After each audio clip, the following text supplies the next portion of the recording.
And we're coming back on the air at this hour with major developments in the special counsel's investigation into former President Donald Trump. This, of course, would be the first president ever to be indicted on federal charges. Trump did nothing wrong except fight for the people.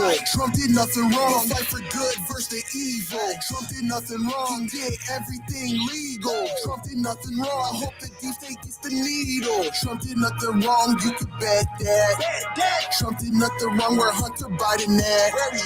Trump did nothing wrong but be the best POTUS. Trump did nothing wrong, they mad, he the GOATest. Corruption's at an all-time high. Hunter Biden's on balloons in the sky. The DOJ ain't got no evidence. Yeah, that's what Hobbes say. Selena's fighting for our prezi. Patriots, keep your faith. It's a spiritual warfare. R.I.P. the justices hijacked by rhinos and pitches always smiling. Think counts of conspiracy, obstruction and false statements. Why sleepy Joe Biden still hiding in that basement? DeSantis, you so Maga that we're Big Trump's part in that. Vivek's fresh on the scene and he's already repping that. You a proud American, it's time to stand for Trump. This a witch hunt, Fagin and Jesse getting jumped. Trump did nothing wrong except fight for the people. Trump did nothing wrong, fight for good versus the evil. Trump did nothing wrong, he did everything legal. Trump did nothing wrong, I hope the deep state gets the needle. Trump did nothing wrong, you can bet that. Trump did nothing wrong, we're Hunter Biden at. Trump did nothing wrong but be the best POTUS. Trump did nothing wrong, yeah they mad, he the GOATest. Here we go again, it's another witch hunt. Okay, here we go again, it's another big stunt. Yeah, the Trump train rolling, it ain't ever gonna stop. Strapping dimmies to the tracks, send them traitors from the GOP. Hey, Ron DeSantis, Nikki Haley, and Mike Pence. Trump made y'all relevant, so make it make sense. Y'all ain't got no loyalty, y'all sold out to the highest bidder. Trump's still a trending topic, he ain't even on Twitter. Trump did nothing wrong except fight for the people. Trump did nothing wrong, fight for good versus the evil. Trump did nothing wrong, he did everything legal. Trump did nothing wrong, I hope the deep state gets the needle. F Demis, get Comey. F Demis, get Comey. F Demis, get Comey. Yeah.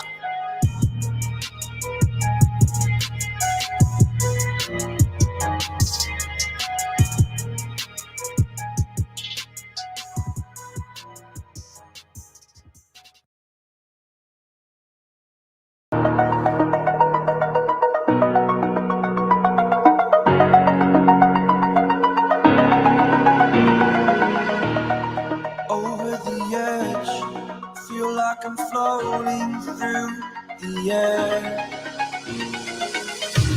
The pain I felt is paid for, all is said and done. Oh, I am restricted, fixed upon the web. I need to kick the habit that my mind is breathing in. Break out, I've got to see. Spent all my life holding all of it closely. I played it innocent, a feel of discontent. I'm finally facing it all, fearless.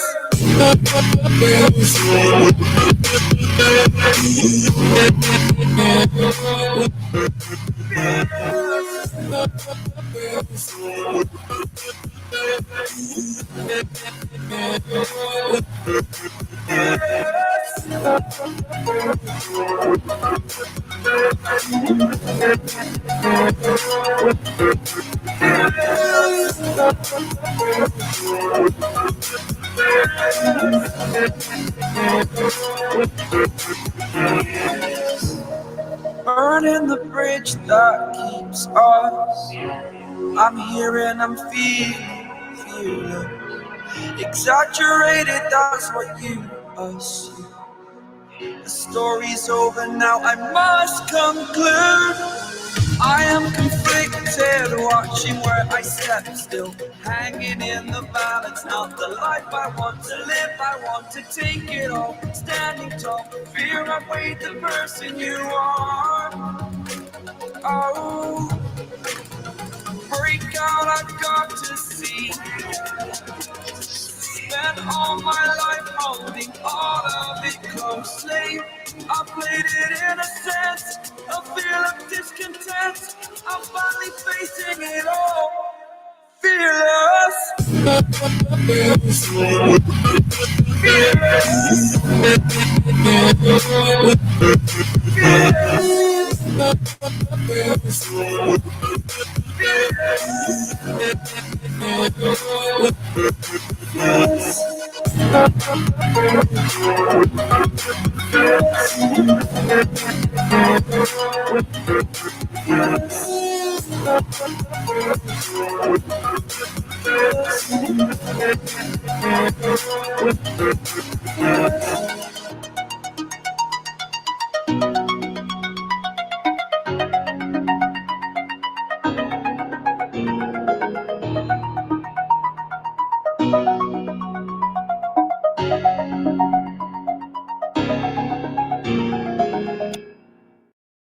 Pet snake that she loved very much. The snake was about 7 feet long, and one day it just stopped eating. After several weeks of trying everything, the lady still couldn't get the snake to eat. The woman took the snake to the vet and explained her situation. The vet replied, "I see. Has your snake been sleeping with you at night or snuggling real close and stretching himself out?" The woman said, "Yes, every day, and it makes me so sad that I can't help him feel better." The vet said to the lady, "Ma'am, your snake is not sick. It has been preparing to eat you. He's been sizing you up every day so he knows how big he has to be. He's not eating, so he has enough room to digest you." Moral of the story: recognize the snakes around you. Just because they seem close to you doesn't mean their intentions aren't to devour you. A woman had a pet snake. ACP, do you see this? If it ain't official Dana J, Prima Donna News, I don't even want to see it.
But I know that there's more. More for you, more for us.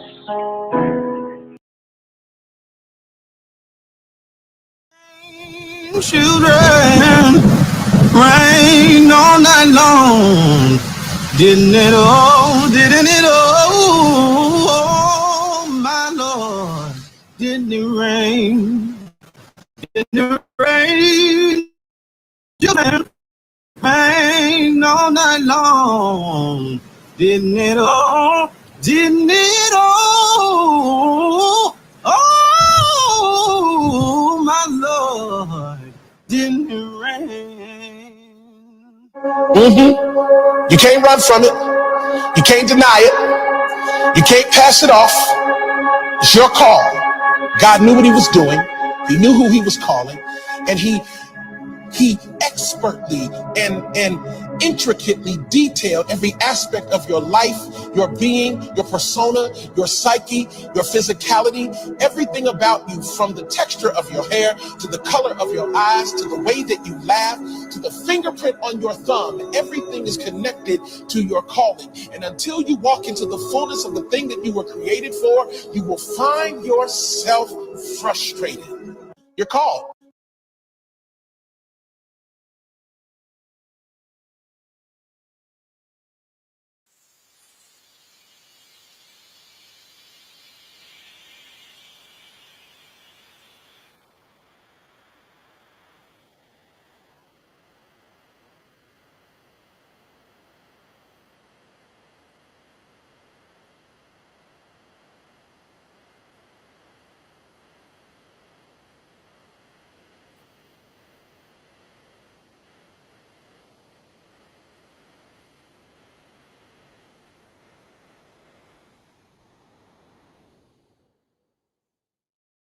Automatic 5 years in jail for any person caught with a rock of crack cocaine.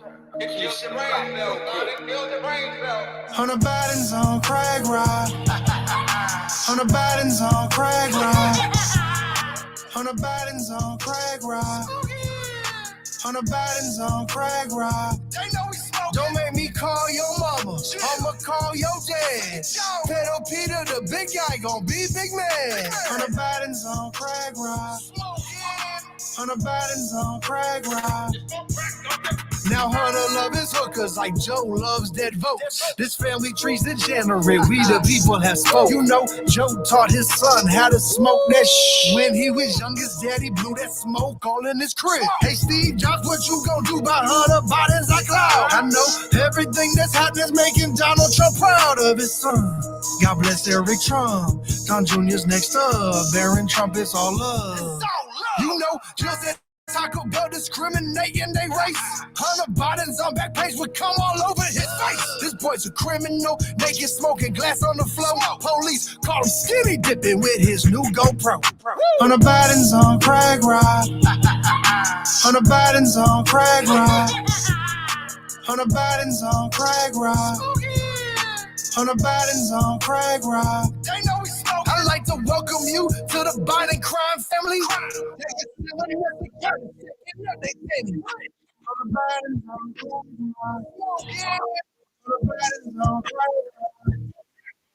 Now, Heavenly Father, has God forgiven this racist incest man that sniffs little children?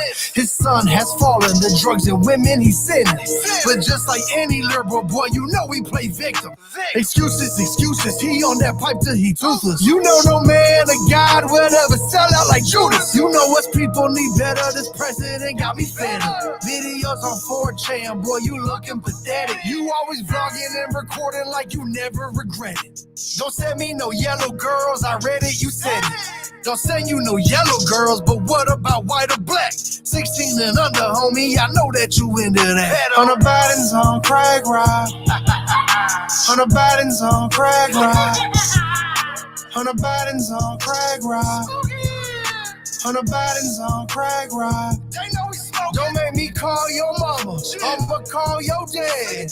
Pedophilia, the big guy gon' be big man. Hunter Biden's on crack rock. Hunter Biden's on crack rock. Yo. When it comes to business Let's deals, go. shady dealings, anything certainly that intersects with Let's go. that could impact. Shout out to everybody that's here. Foreign policy is any of that stuff. 100% fair game, personal shit. Yep. Yeah, especially the videos. Completely irrelevant. The videos have nothing to do with Biden. To the extent that we should discuss it, I think it should not be off the table to say, okay, well, what was Biden doing? Was he helping fund this stuff? If so, where was he getting the money? Was he aware that his money was being used by Hunter in order to go about this? But more importantly, shout out to everybody that's in the chat. What's going on? How y'all doing? Using his father's connections and others. If there is how y'all doing? Effect, as there was during the Hunter Biden laptop story. Hey, my name is DanaJay. I'm the host. I'll be your host for the rest of the evening. Anything on YouTube right now is unstable. Nothing is off the table. You know, I just gotta get into it because I'm feeling pissed off. And can I say that because it's people that I'm cool with. It's people that I'm no longer cool with. It's people that, excuse me, don't know what's going on. And they running around making it seem like one thing's one way and one thing's not. If you on this channel, just know that you on my political channel. This is my political talk, so I'm going to talk politics over here. C. Smith, what's going on? What's going on? Shout out to everybody that's here. EJ, Miss Hot Pink, Miss Lady T, Willie in the building, Thick Baby, Faith, anybody I miss, and the people on the lawn, because you know we don't have bushes in none of the joints that I go to. We don't have bushes and we got lawns. So I understand that, you know, people. Oh, before I get into my commentary, because I'm ready to go. I ain't been live in a minute. I'm ready to go. I'm ready to scorch. I'm ready to go nuclear. If you want to donate to the channel, let's get this out the way. Let's get all salutations out the way. If you want to donate to the channel, then go ahead and hit the bottom hit the bottom screen. They got a box in it with a $sign in it. You go ahead and hit that joint. That's called the super chat. And the super chat, it goes right back into the program and the channel. That's all. But that's how I'm able to keep the programs going.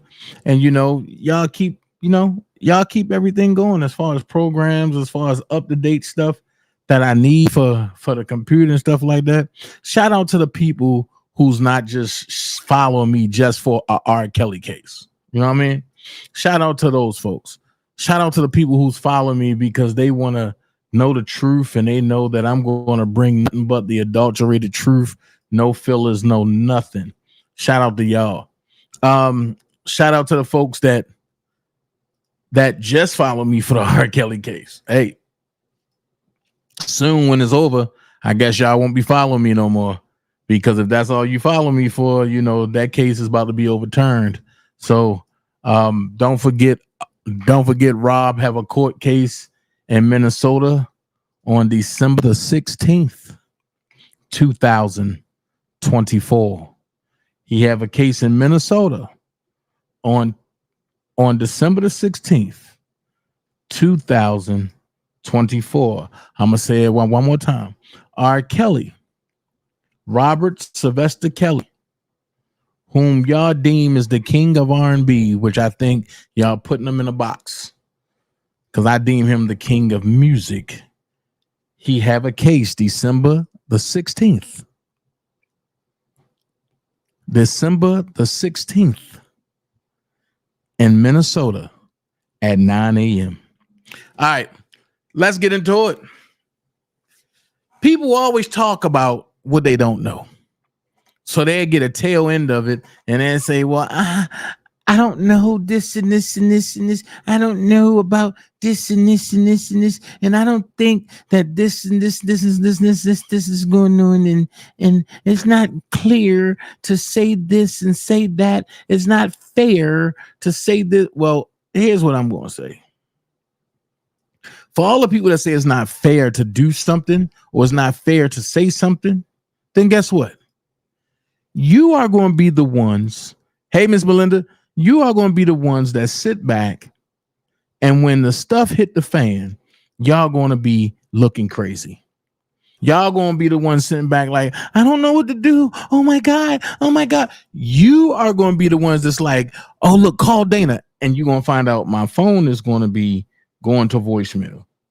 Because during that time, I am not answering calls. I won't be helping people through no problems. Why? Because when I'm giving you the antidote now, you ain't taking the time to listen. Also, before I get started, I'm going to say this. Anybody that subscribed to the weak dude, Rico knows, unsubscribe to him. We are boycotting Rico knows. When he put the bad information out on Kyrie and said what he said, bro, you are being counseled. You don't play with folks like that. You are being counseled. Shout out to the Jackson family. We taking it one day at a time. One day at a time. And I hope that everybody can get to meet one another and find out who's who and what's what and how this. Man, listen, if you have family members that you haven't met, please put the initiative to go meet your family. The worst thing you want to happen is to meet your family at a funeral or at something tragic event. You don't want to do that. Next things next. I wanted to get that out. And I wanted to get something else out too. What was it that I wanted to get out? It was something else, but it'll come to me. We gonna go there today. We're gonna go nuclear today. And when I say we're gonna go nuclear, we're gonna go to where people are scared to go. We're gonna go to where people are scared to go about this election, about this and about that. Crazy. Oh, that's what I had to talk about. One other thing. If you in the gospel circuit,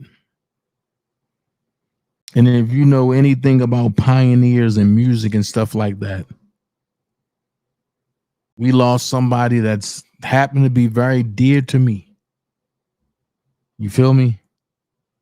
So Kyrie wasn't the only one that we lost that was dear to me, but we lost one of the pioneers in gospel music, Bishop Kirby Brown. Y'all know him from Hezekiah, I'll Make It to the City. And he did a rendition to Lead Me, Guide Me. Y'all know all about that. I'm gonna do a tribute to him probably tomorrow afternoon. And I'm gonna drop it there tomorrow afternoon. We're gonna go. So let's go here. I told y'all we're gonna start, right? And I ain't starting with no loose ends. I'm not starting with no loose ends. Dr. Fauci has been lying for a long time.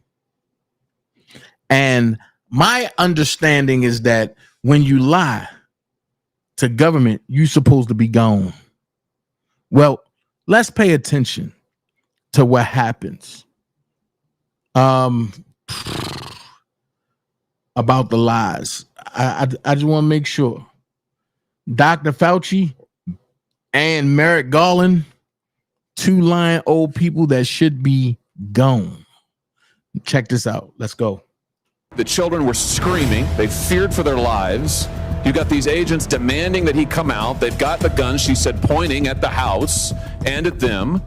He has offered to turn himself in. And this is who you go to terrorize. Are you telling me that in your opinion as Attorney General, it was objectively necessary to use 20 or 30 SWAT-style agents with long guns and ballistic shields for these people? What I'm saying, what I just said. Which is that you're abdicating responsibility? I'm not abdicating responsibility. Then give me the answer. You are the Attorney General of the United States. You are in charge of the Justice Department. And yes, sir, you are responsible. So give me an answer. The FBI does not agree with your description. I'm not asking about the FBI. You are the Attorney General. Give me your answer. Do you think that it was objectively reasonable and they followed your guidelines in sending 20 to 30 armed agents to terrorize these people? Yes or no? The facts I have, which are those presented by the FBI, are not consistent with your description. So you think it was reasonable? I'm saying the facts are not as you described. What, that the children weren't there? That there weren't long guns there? That there weren't agents? What do you dispute? What's the factual premise you dispute? FBI Be specific. Said they don't agree with your description of... Be specific. They don't agree with what? Of how many agents, of the agents who were there, and what their roles were. They don't agree. You know, the jury in this case acquitted Mr. Houck. So I'm sure you're aware. Do you know how long it took him? I am aware, and we respect the decision of the jury. Do you know how long it took him? I don't know. 1 hour. 1 hour.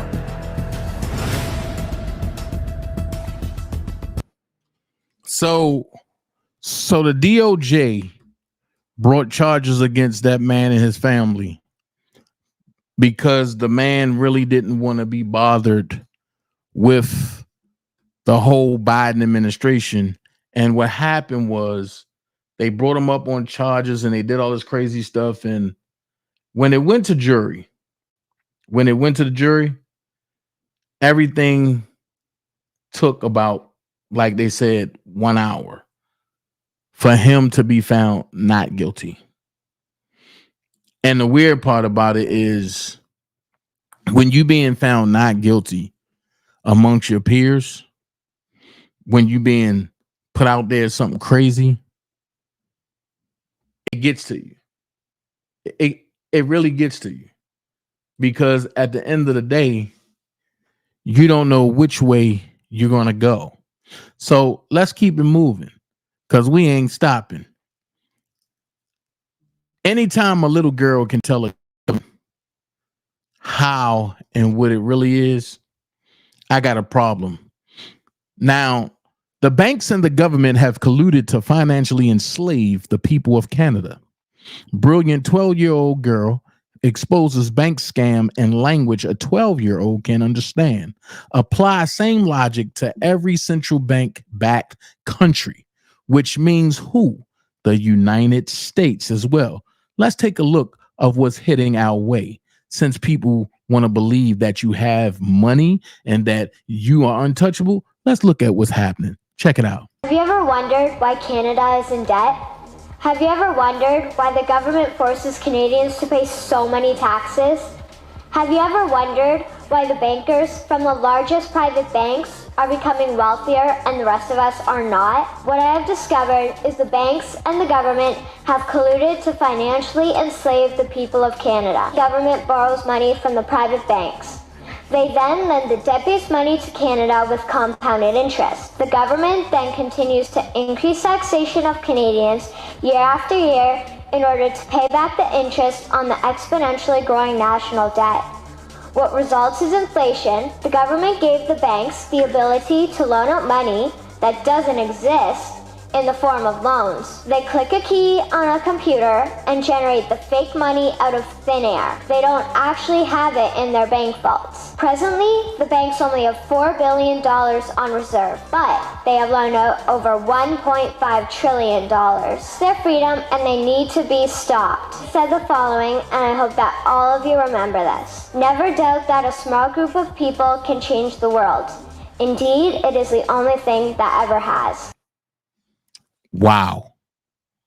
So everything I've been telling you from day one was nothing but the absolute truth.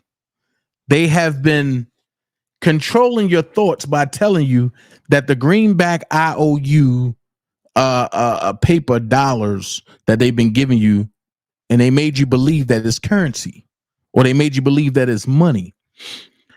It's not money. It's currency. And the way they get paid is through bonds. So check this out. When you go to the hospital and you sign that affidavit, that's not an affidavit of normal paperwork. That's a bond. That's why it take you 2 weeks to get a birth certificate when you go sign for an affidavit of live birth.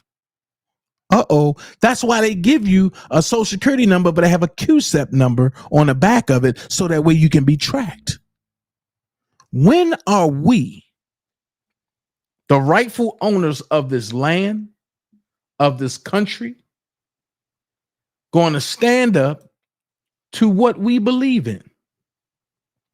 When are we, y'all quick to talk about we the people?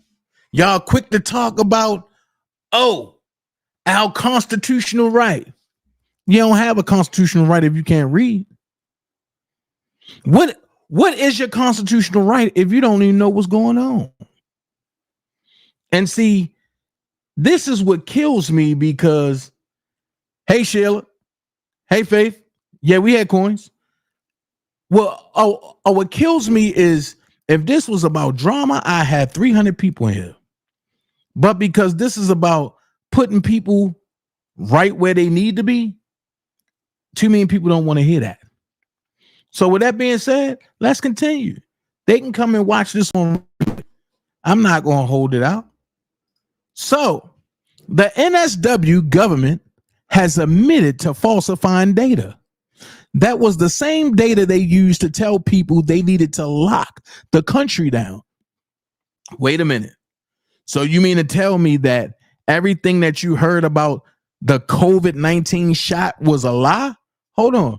Let's see what they say. How we in the last week or so is having a look, and we've had an expert clinical panel review how we capture COVID admissions to hospital.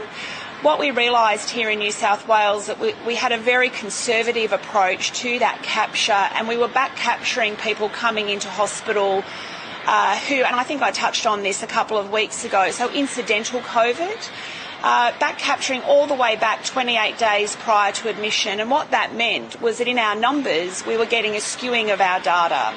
So, for example, if you were 22 years of age, you had COVID 3 weeks ago, you'd recovered from that, fell off your bicycle, broke your arm and came to hospital, we would count you as a COVID admission.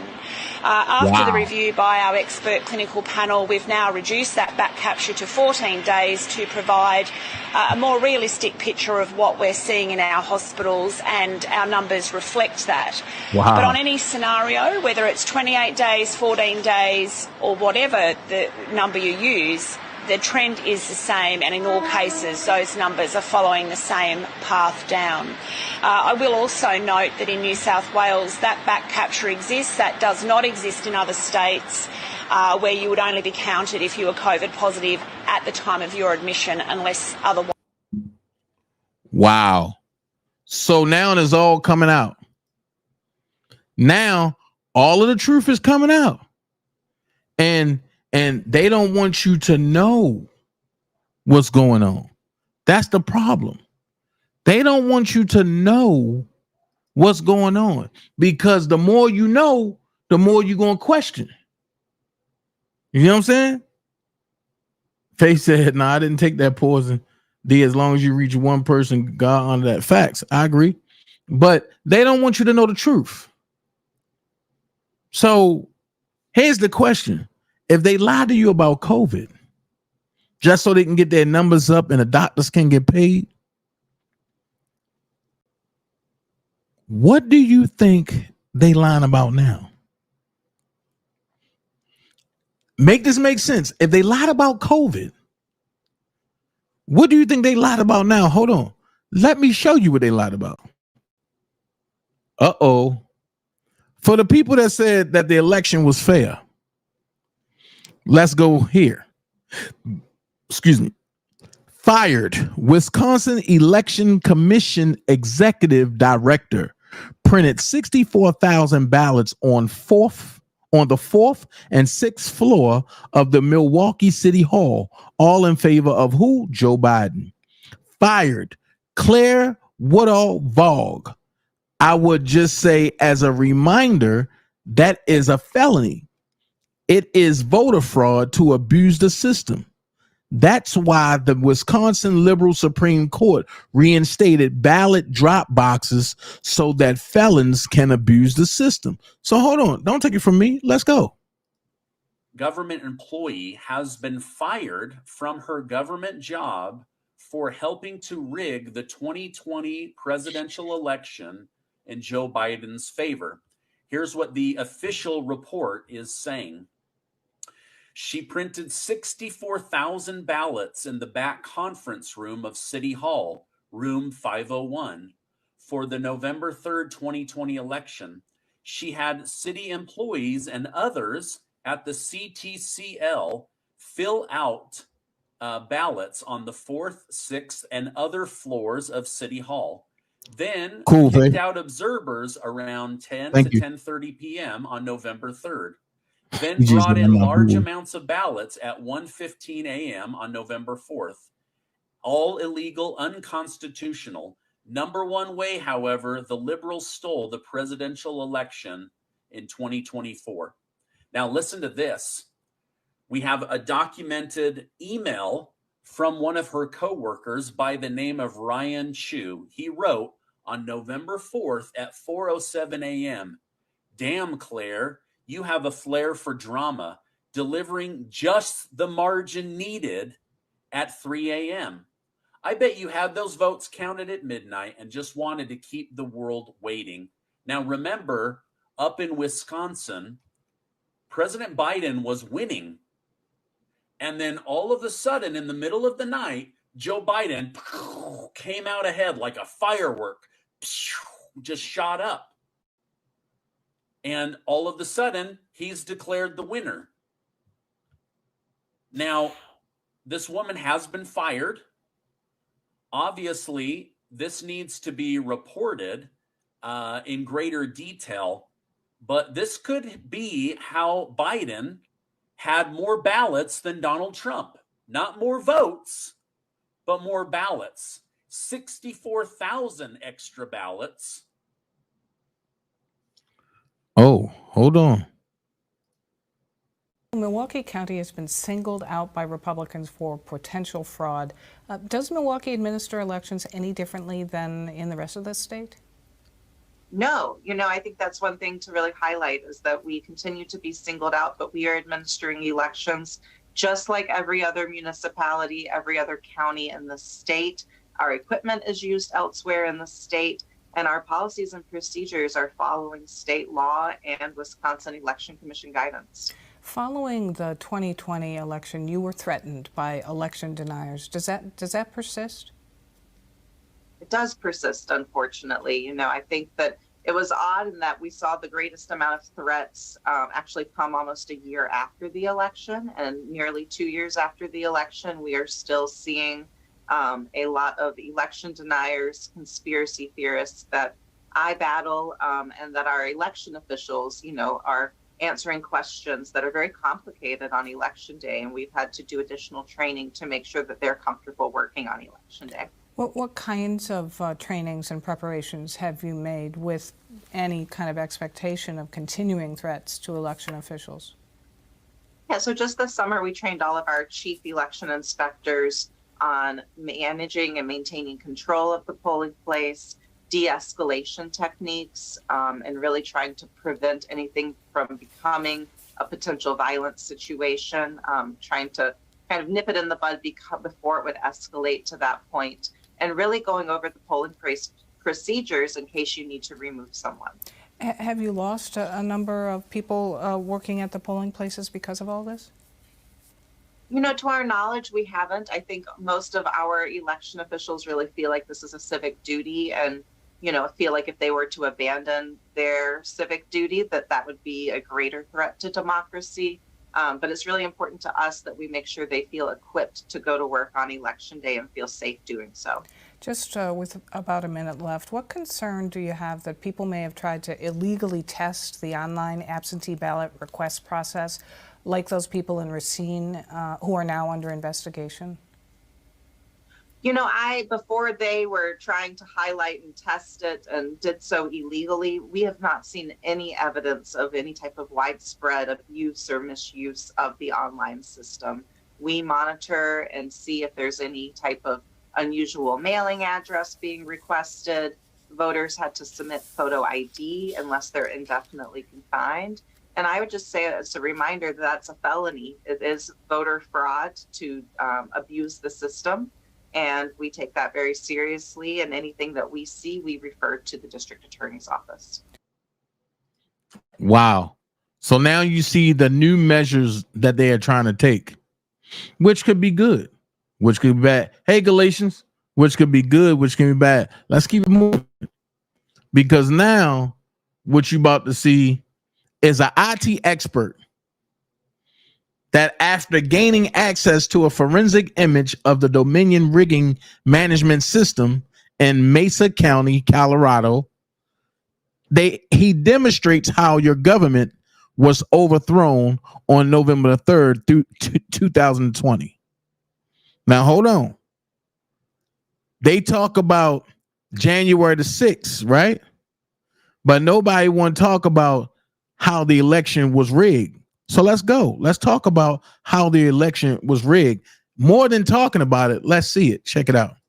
Being awarded to Biden and Jorgensen's totals being awarded to Trump.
690,589 votes, while Biden had 1,252,537 votes.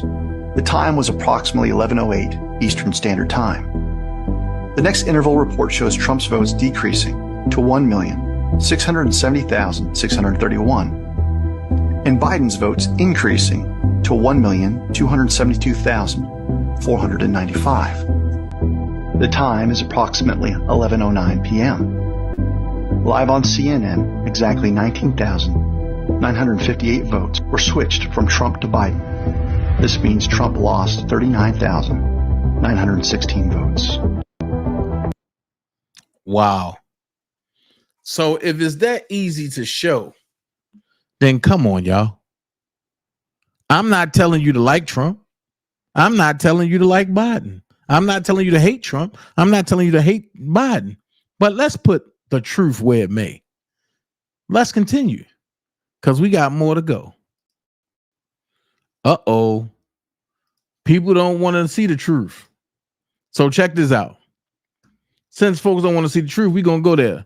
Dominion deleted 2.7 million Trump votes nationwide. Data analysis find 221,000 Pennsylvania votes switched from President Trump to Biden. 941,000 Trump votes deleted.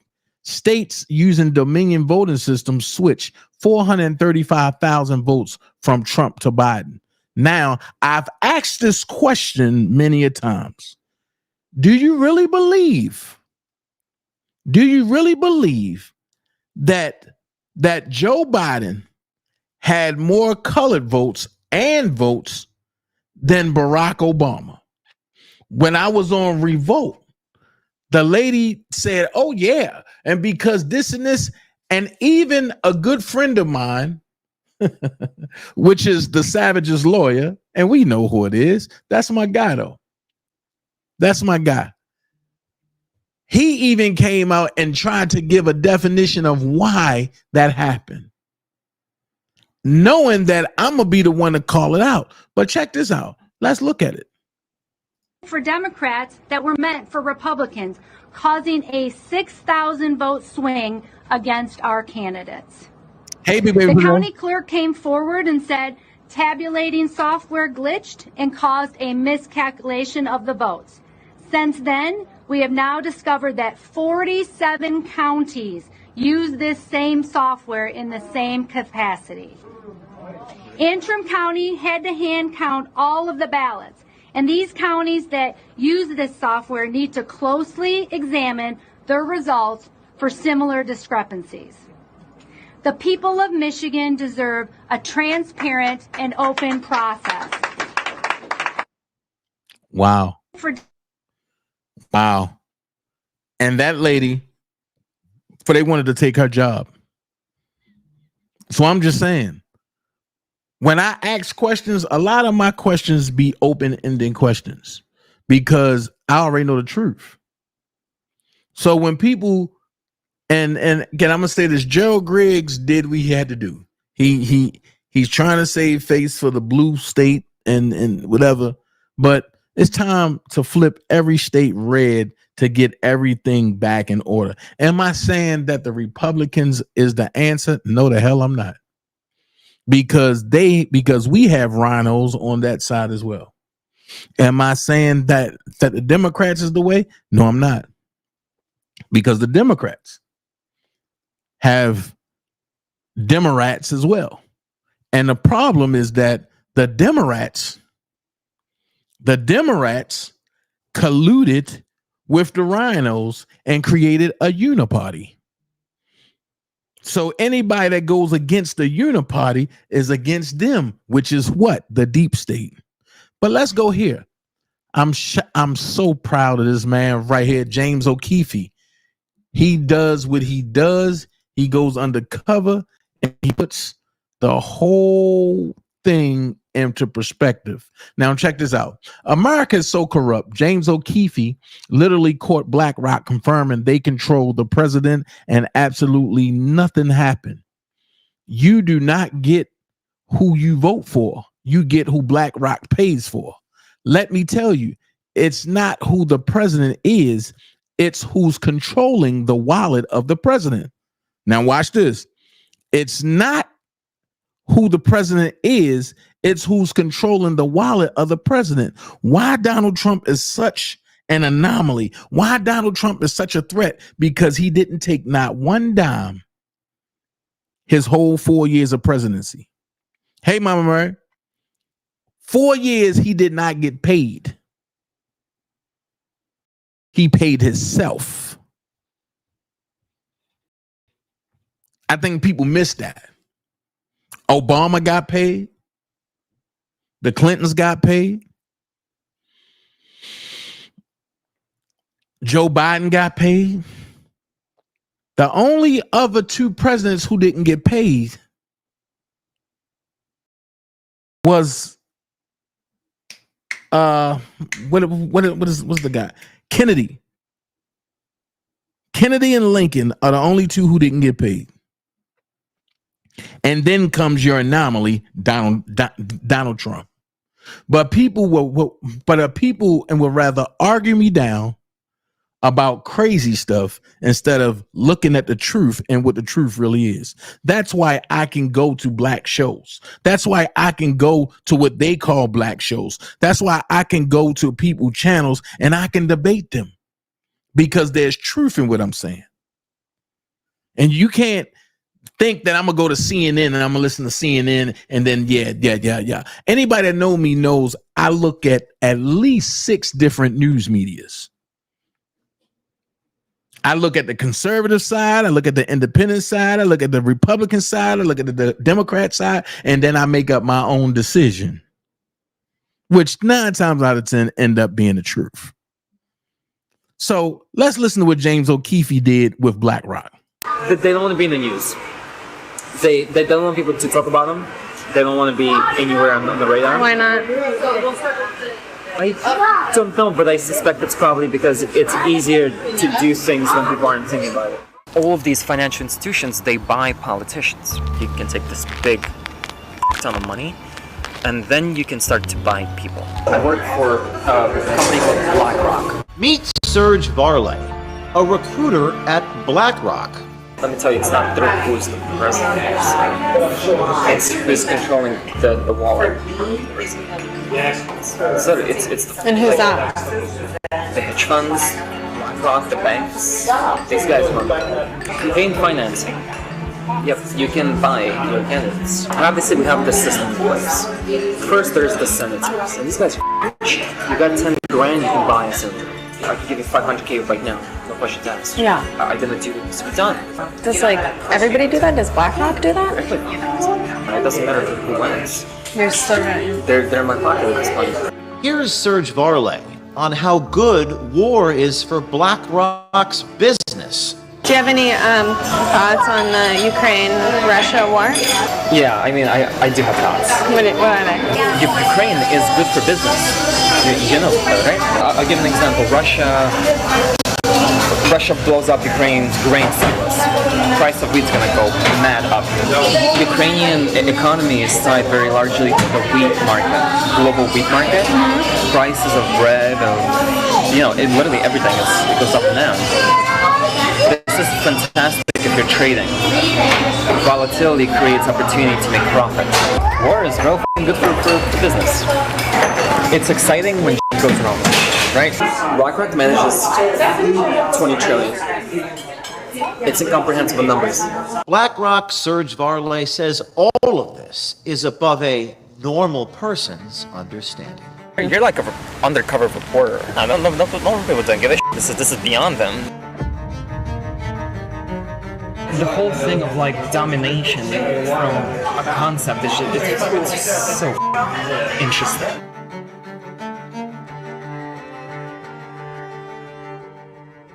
Hi, I'm James O'Keefe with OMG News. Here we are with our latest story, this time on BlackRock, one of the world's leading asset and investment managers, which owns significant shares of companies like Amazon, Microsoft, Anheuser-Busch, Meta, Target, Procter & Gamble, Comcast, CNN, Fox, and yes, Pfizer, just to name a few. At OMG, we do not shy away from exposing powerful companies, and we're not afraid of powerful people. So we decided to take a look for ourselves at the influence BlackRock has on our politics and the influence they have on our culture. So to do that, what better place to start a hidden camera investigation than into a self-described gatekeeper at BlackRock? Like, you're kind of like a fucking gatekeeper at BlackRock.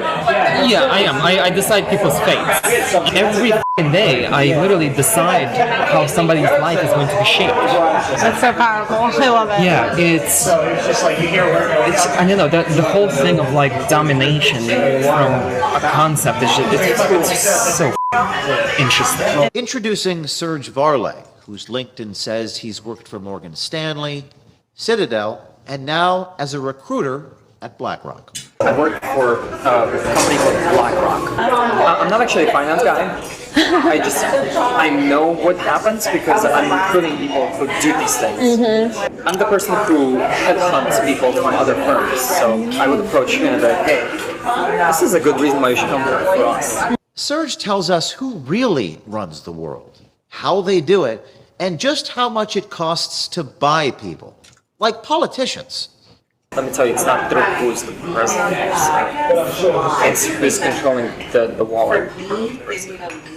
So it's And who's that? The hedge funds, BlackRock, the banks. These guys run the campaign financing. Yep, you can buy your candidates. How so? All of these financial institutions, they buy politicians. How do they run the world? You acquire stuff. You diversify, you acquire, you keep acquiring, you spend whatever you make in acquiring more.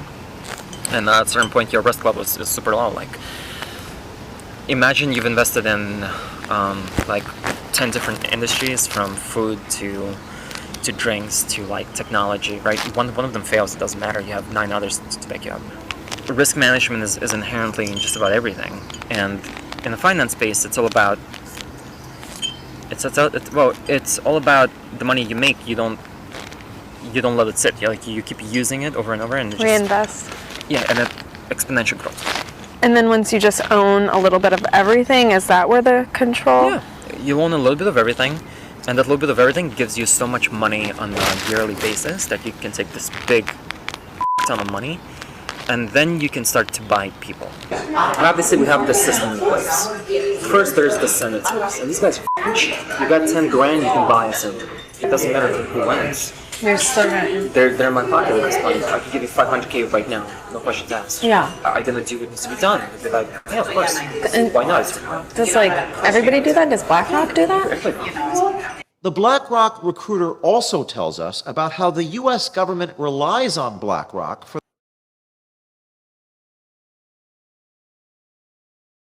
Wow. That's crazy. That they can buy you just like that. They can buy you just like that. And that's BlackRock. But let's continue, because we got more to show. Let's talk about America's favorite guy, the one that everybody liked, Barry Soetoro, aka Barack Obama. Let's check what he had to say, because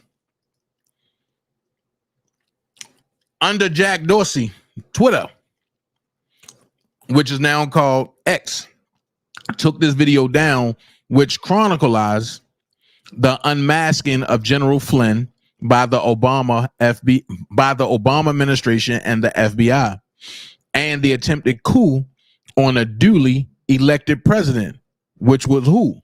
Donald J. Trump. Check it out. Trump will not be president. Highly critical, biased text messages between senior FBI officials Peter Strzok and Lisa Page. There will be no question about the outcome of this election. And she got ahead of herself. This utterly stunned this campaign. Head home. You should get some sleep.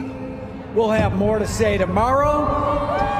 Our constitutional democracy enshrines the peaceful transfer of power. The peaceful transition of power is one of the hallmarks of our democracy. We want to do everything we can to help you succeed, because if you succeed, then the country succeeds. These declassified documents that were just released. Officials in the Obama administration were asking for the identities to be unmasked of Americans. Unmasking of aides and staffers of the incoming president. The basic charge, political spying. To disrupt the peaceful transfer of power. Unmasking of American citizens. It could be a real problem. Why is it that the unmasking of Flynn somehow ended up in the pages of the Washington Post? I know nothing about those moves to investigate Michael Flynn. The vice president said that yesterday, and then the last name on this list is Joe Biden.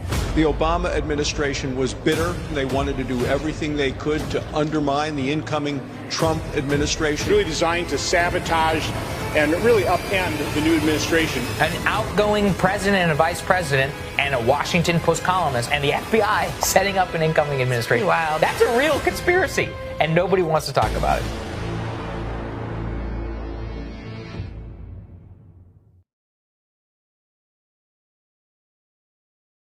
That's Obamagate, but nobody want to talk about that. However, I don't understand why nobody want to talk about Obamagate. I guess it sheds light on everything that's going on, and people would really, really, really be upset if they really knew what was going on. So, with that being said, we're going to keep it moving because we got a lot to cover. Be careful what you eat, because some people just don't want you around no more. Your favorite guy, Bill Gates, got a new product that I think you need to check out. And it go like this. How many clues do you need to confirm that this guy, who's not a doctor, wants to depopulate the planet? First, from his own mouth. Now, the world today has 6.8 billion people. Now, if we do a really great job on new vaccines, healthcare, reproductive health services, we could lower that by perhaps 10 or 15%. Now look at his latest product. It's called Appeal.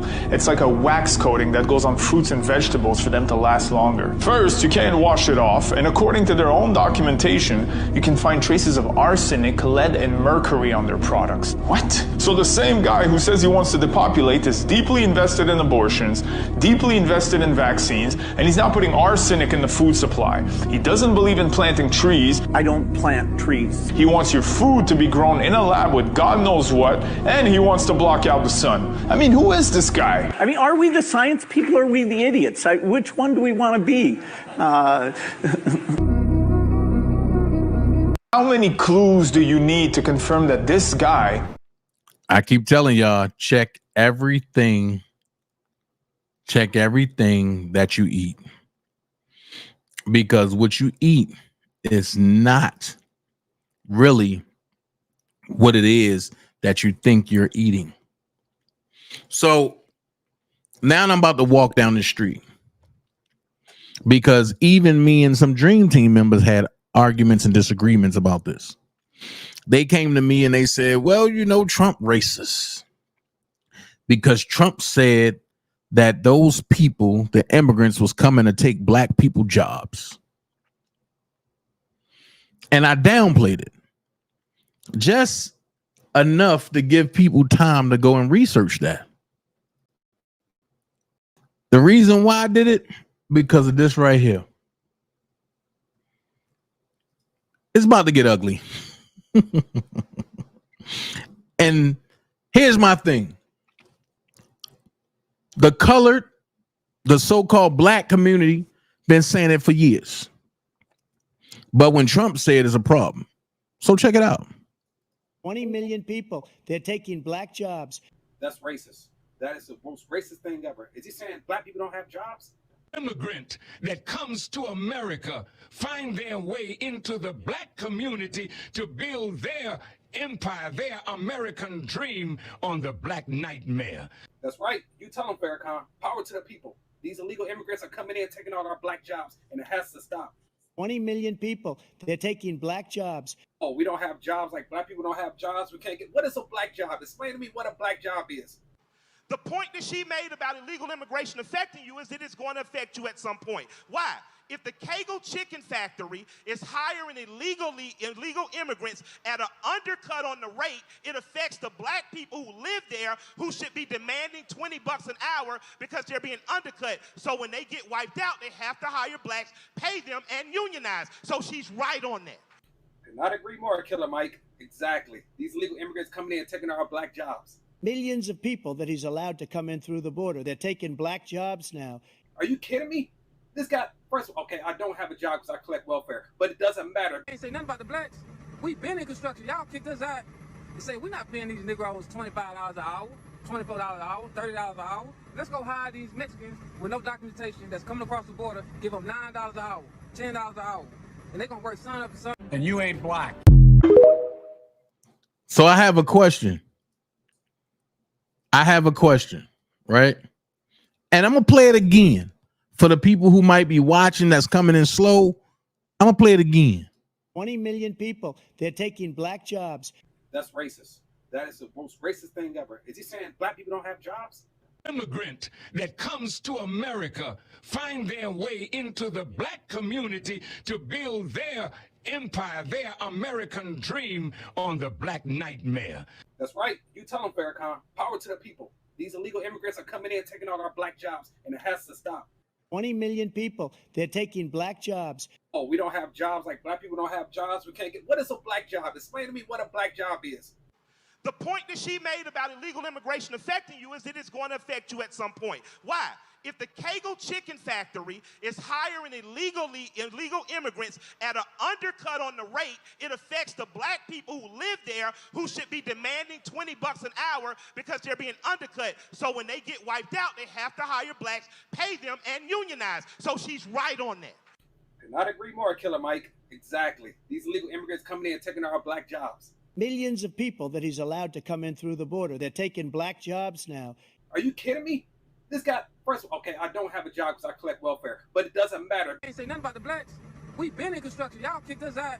They say we're not paying these Negroes $25 an hour, $24 an hour, $30 an hour. Let's go hire these Mexicans with no documentation that's coming across the border, give them $9 an hour, $10 an hour, and they're going to work sun up to sun. And you ain't black. So with that being said, I'm not, oh, did I just do that? Did I just do that? With that being said, I'm not trying to hear nothing else about Donald Trump being racist. I'm not. I ain't trying to hear nothing else about Trump being racist. And the reason why I ain't trying to hear nothing else, because what Trump was saying was nothing but the absolute truth about what was being said by everybody else. And if everybody else is saying the same daggone thing, why pick out when Trump says something versus when everybody else says something? That's what I want to know. Because nobody want to talk about that. Nobody wants to talk about what the real problem is. I get it. Some people just might not like Trump. That's all it is. Some people might not like him, so they want to try to find every little thing to pick about him because their home girl or their homeboy might not like him and this and this and this and this.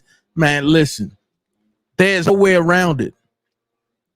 The man was sent by God. Let's be for real. Is Trump a butthole? Yes, he is. Yes, he is. Is Trump really? Yo, I'm just saying, like, that dude crazy. But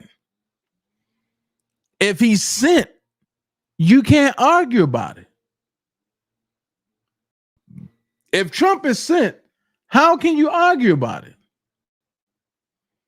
Trump is sent to do what he's doing, to destroy what Babylon have in place. Now, if y'all don't like that, go talk to God, man. Don't argue with me. Go talk to God. Go talk to God. Hold on, Willie, but don't jump the gun. Oh, I'm about to get about Project 2025. And that's going to hurt a lot of people's feelings, what I'm about to do with that. Ooh, people, man, people going to call me a sodomite when I finish with that.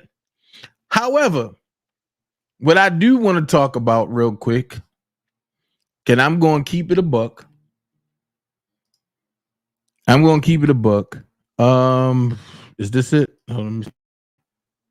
Yep, this is it right here. I do want to talk about this because a lot of people don't understand what's going on because the first thing they say is, I'm not into politics. But when things start happening, they want to run to where they believe is safe at. A lot of people say they don't like Trump, but they love the benefits that come with Trump. Make it make sense. And I'm going to be honest. I'm one of the ones that say if you living off of your birth certificate and your social security card, you get whatever comes with those people because there's enough information out here for y'all to know the truth. Go get you a Go get you a EIN number and free yourself. If you don't know what you're doing, get with somebody that know and I got the paperwork and I can show you step by step what to do and what to say when them people come and knock on your door. Because it's coming. It's coming. Because now you gotta, and you're gonna have to be separated from the tarry from the weak, and you're gonna be separated. And what are you gonna do when you get separated? So with this being said, I do want to talk about this. It says breaking: House Democrats launch united effort to block election bill requiring voters to prove American citizenship.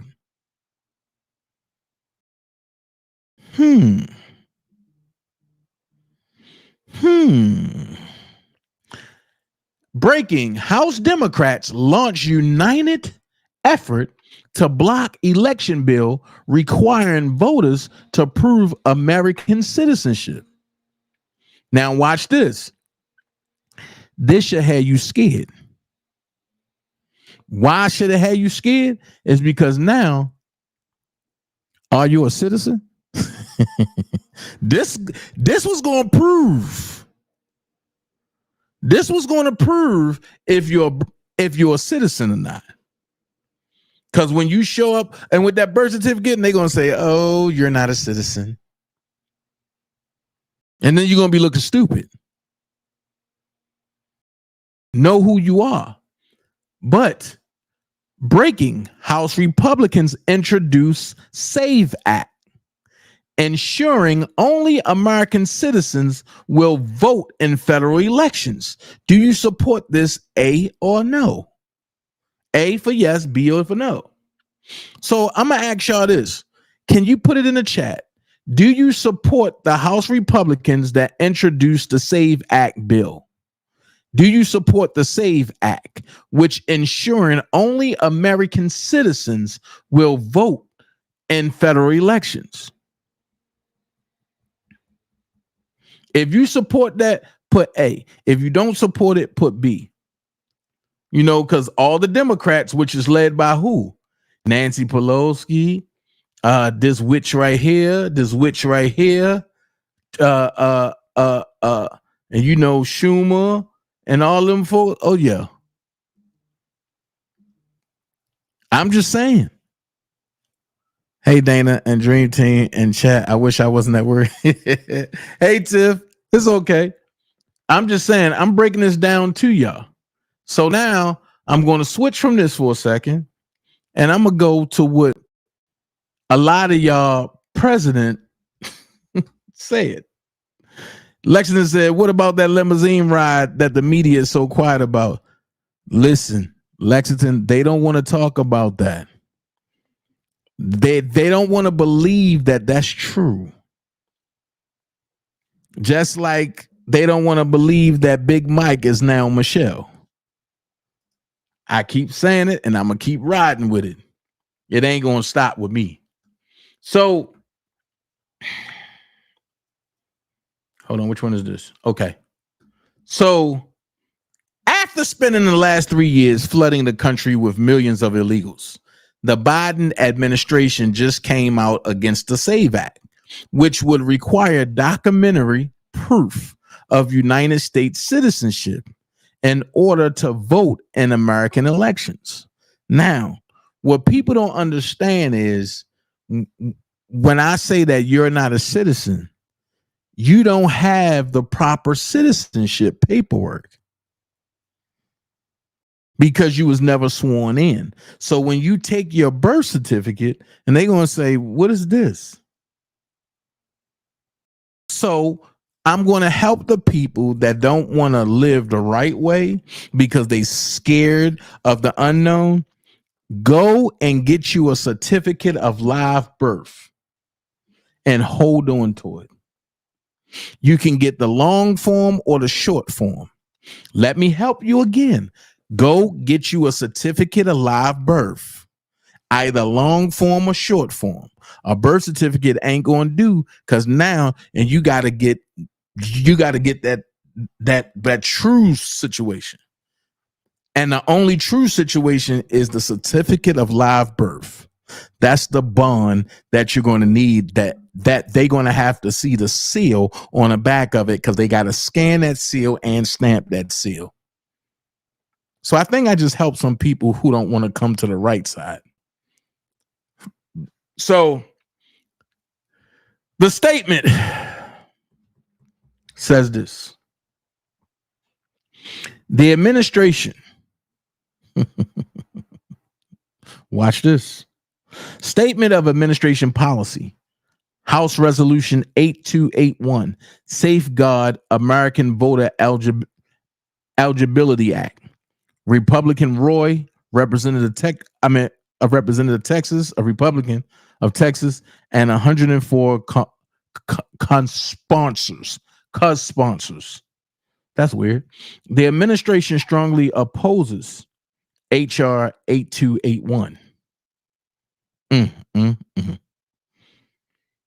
So they going against Republican Roy and 104 co-sponsors. I said co-sponsors like I can't read. So Joe Biden said the administration strongly opposes HR House Resolution 8281, the Safeguard American Voter Eligibility Act. It is already illegal for non-citizens to vote in federal elections. It is a federal crime punishable by prison and fines. The alleged justification for this bill is based on easily disproven falsehoods. Additionally, making a false claim of citizenship or unlawfully voting in an election is punishable by removal from the United States and a permanent bar to admission. Watch this. Punishable by removal from the United States. Look how United States is spelled. I keep telling y'all, look how it's spelled. Matter of fact, let me see if I can bring this up a little bigger. Look at how the United States is spelled. Capital U, everything else lowercase. Capital S, everything else lowercase. So if they spelling it right this way, why do they give you all capital letters when it's supposed to be you? I keep telling you, they keep it in the place where you're not going to read. So it says, and a permanent bar to admission. States already have effective safeguards in place to verify voters' eligibility and maintain the accuracy of voter rolls, which we all know that's not true. This bill would do nothing to safeguard our elections, but it will make it much harder for all eligible Americans to register to vote and increase the risk that eligible voters are purged from voter rolls. The evidence is clear that the current laws to prevent non-citizen voting are working as intended. No, it's not. It is extraordinarily rare for non-citizens to break the law by voting in federal elections. The president has been clear. He will continue fighting to protect Americans' sacred right to vote and a free, fair, and secure elections. Now, how secure could that be? Including by calling on Congress to pass the John R. Lewis Voting Rights Advancement Act and the Freedom to Vote Act. If House Republicans really want to do something about securing our border and fixing our broken immigration system, they should vote on the border deal that the president negotiated with a bipartisan group of senators. This would provide immigration officials the resources they need to do their jobs and be the toughest and fairest set of reforms to secure the border that we have seen in decades. Now, I'm going to ask you this question. I'm really going to ask this question. When was the last time we actually seen our borders protected?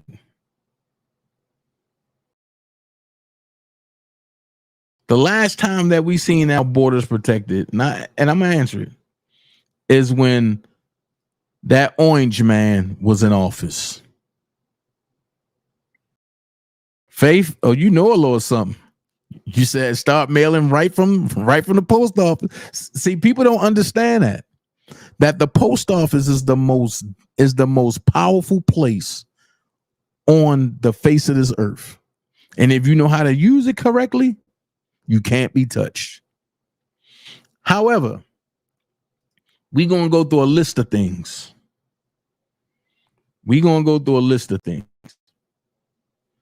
And the list of things we're going to go through is just some facts before we get into the main agenda. Dr. Fauci lied.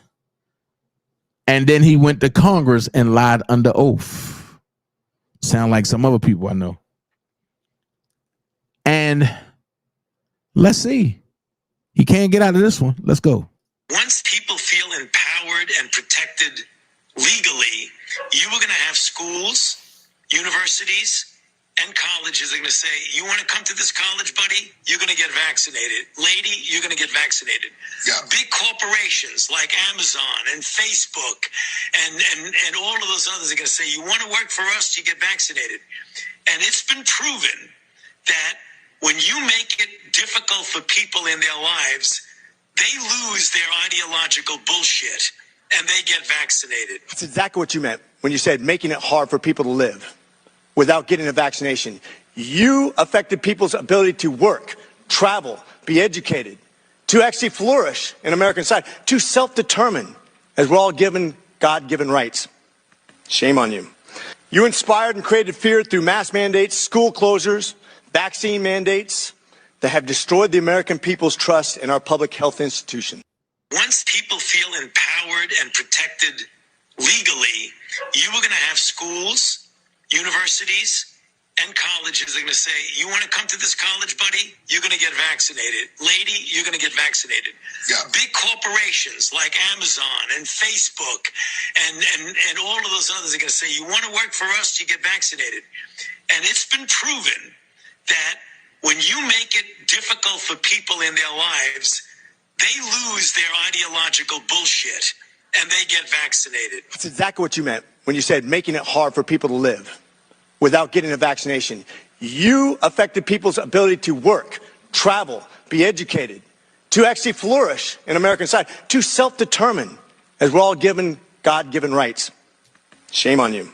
You inspired and created fear through mass mandates, school closures, vaccine mandates that have destroyed the American people's trust in our public health institutions. Wow. And people saying that we need to trust Fauci? So let me give you a little history of what we up against. A lot of people don't like Tucker Carlson, but we talking about Biden in a deep state. Let's give you a little, let's give you a little rendition, speed talk of what we up against. Colored people. Check it out. So if you want to understand, if you really want to understand how the American government actually works at the highest levels, and if you want to know why they don't teach history anymore, Galatians said, I'm going to have one thing you should know is that the most popular president in American history was Richard Nixon. Richard Nixon. Yet somehow, without a single vote being cast by a single American voter, Richard Nixon was kicked out of office and replaced by the only unelected president in American history. So we went from the most popular president to a president nobody voted for. Wait a minute, you may ask. Why didn't I know that? Wasn't Richard Nixon a criminal? Wasn't he despised by all decent people? No, he wasn't.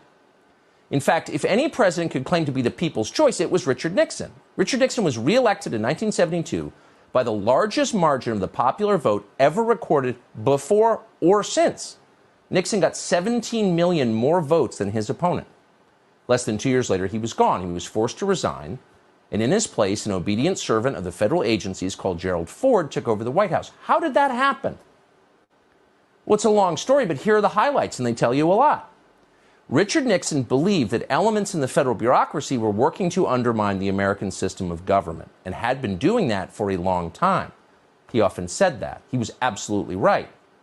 On June 23, 1972, Nixon met with the then CIA director Richard Helms at the White House. During the conversation, which thankfully was tape recorded, Nixon suggested he knew, quote, who shot John, meaning President John F. Kennedy. Nixon further implied that the CIA was directly involved in Kennedy's assassination, which we now know it was. Helms's telling response? Total silence. But for Nixon, it didn't matter because it was already over.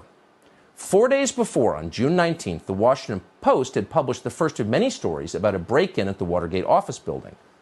Unbeknownst to Nixon and unreported by the Washington Post, 4 of the 5 burglars worked for the CIA. The first of many dishonest Watergate stories was written by a 29-year-old Metro reporter called Bob Woodward. Who exactly was Bob Woodward? Well, he wasn't a journalist. Bob Woodward had no background whatsoever in the news business. Instead, Bob Woodward came directly from the classified areas of the federal government. Shortly before Watergate, Woodward was a naval officer at the Pentagon. He had a top-secret clearance. He worked regularly with the intel agencies. At times, Woodward was even detailed to the Nixon White House, where he interacted with Richard Nixon's top aides. Soon after leaving the Navy, for reasons that have never been clear, Woodward was hired by the most powerful news outlet in Washington and assigned the biggest story in the country. And just to make it crystal clear what was actually happening, Woodward's main source for his Watergate series was the deputy director of the FBI, Mark Felt. And Mark Felt ran, and we're not making this up, the FBI's COINTELPRO program, which was designed to secretly discredit political actors the federal agencies wanted to destroy, people like Richard Nixon. And at the same time, those same agencies were also working to take down Nixon's elected vice president, Spiro Agnew. In the fall of 1973, Agnew was indicted for tax evasion and forced to resign. His replacement was a colorless congressman from Grand Rapids called Gerald Ford. What was Ford's qualification for the job? Well, he had served on the Warren Commission, which absolved the CIA of responsibility for President Kennedy's murder. Nixon was strong-armed into accepting Gerald Ford by Democrats in Congress. Quote, "We gave Nixon no choice but Ford," Speaker of the House Carl Albert later boasted. 8 months later, Gerald Ford of the Warren Commission was the President of the United States. See how that works? Wow. I didn't even know that. But let's continue. Hold on. We're going to keep it going. The LGBTQ plus leaders signed WEF treaty to accept pedophiles as legally protected minority. Uh-oh. Uh-oh. Didn't DanaJay tell you this 3 years ago? LGBTQ leaders plus leaders signed WEF treaty to accept pedophiles as legally protected minority. LGBTQ plus leaders are officially recognizing pedophiles as part of the club following World Economic Forum pressure to accept minor attracted persons as legally protected minorities. According to the WEF, criticizing pedophiles is hate speech, and governments must crack down on anybody who refuses to accept minor attracted persons in their community. As children are paraded in front of pedophiles at pride festivals around the world, it's time to make a stand and protect our children from the monsters who are determined to prey on them without consequences. An orchestrated cost of living crisis. Pedophiles have been emboldened by the... Hold on. LGBTQ plus leaders are officially recognizing pedophiles as part of the club, following World Economic Forum pressure to accept minor attracted persons as legally protected minorities. According to the WEF, criticizing pedophiles is hate speech, and governments must crack down on anybody who refuses to accept minor attracted persons in their community. As children are paraded in front of paedophiles at pride festivals around the world, it's time to make a stand and protect our children from the monsters who are determined to prey on them without any consequences. Before we dive in, subscribe to the channel if you haven't already, and join the People's Voice Locals community for exclusive and uncensored content. The global elite are pouring funding into paedophilia advocacy groups, as the effort to normalise and legalise the molestation of children continues full steam ahead.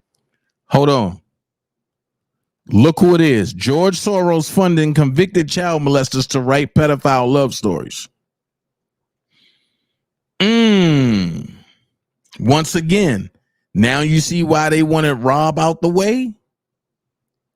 Because he wouldn't follow their program. Everything I've been telling y'all, but y'all been saying, oh no, George Soros is not a problem. Yeah, let's listen. Want to see what the global elite's paedophilic fever dreams look like in the cold light of day? Hundreds of millions of dollars of taxpayer money is being spent on pro-paedophilia groups in WF-infiltrated Canada, while ordinary hard-working families struggle to put food on the table amid an orchestrated cost of living crisis. Paedophiles have been emboldened by the elite. On June the 12th, a woman named Shayna called into the iHeartRadio Bex and Buster show and declared her unwavering support for paedophiles, urging society to abolish the stigma that surrounds them. It just so happens that Shayna works for the International Pedophile and Child Emancipation Organization, a well-funded group that's working for the so-called emancipation of pedophiles and the children who these sickos believe want to have sexual relationships with them. I work with IPCE. If you don't know, that's International Pedophile and Child Emancipation. And our goal is to abolish the stigmatization of people with pedophilic sexual interests and normalizing the potential role in moderating pedophiles' emotional well-being. I know that's a mouthful. Wait, before we get any further, what are we saying right now? Yeah, this sounds disgusting. Are you saying you're a pedophile? No, I'm not saying that I'm a pedophile in the sense that I've never had sexual relations with a person underage. But you're saying we should accept because pedophiles? That's illegal.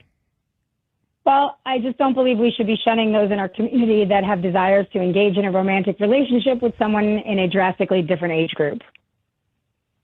So you're saying you support pedophiles? I'm saying I support love. Okay. And just because America views ages like 18 as some sort of imaginary bar or line in the sand for humans to engage in romantic relationships doesn't mean it's right. So you don't see anything wrong with a 20-year-old dating a 12-year-old?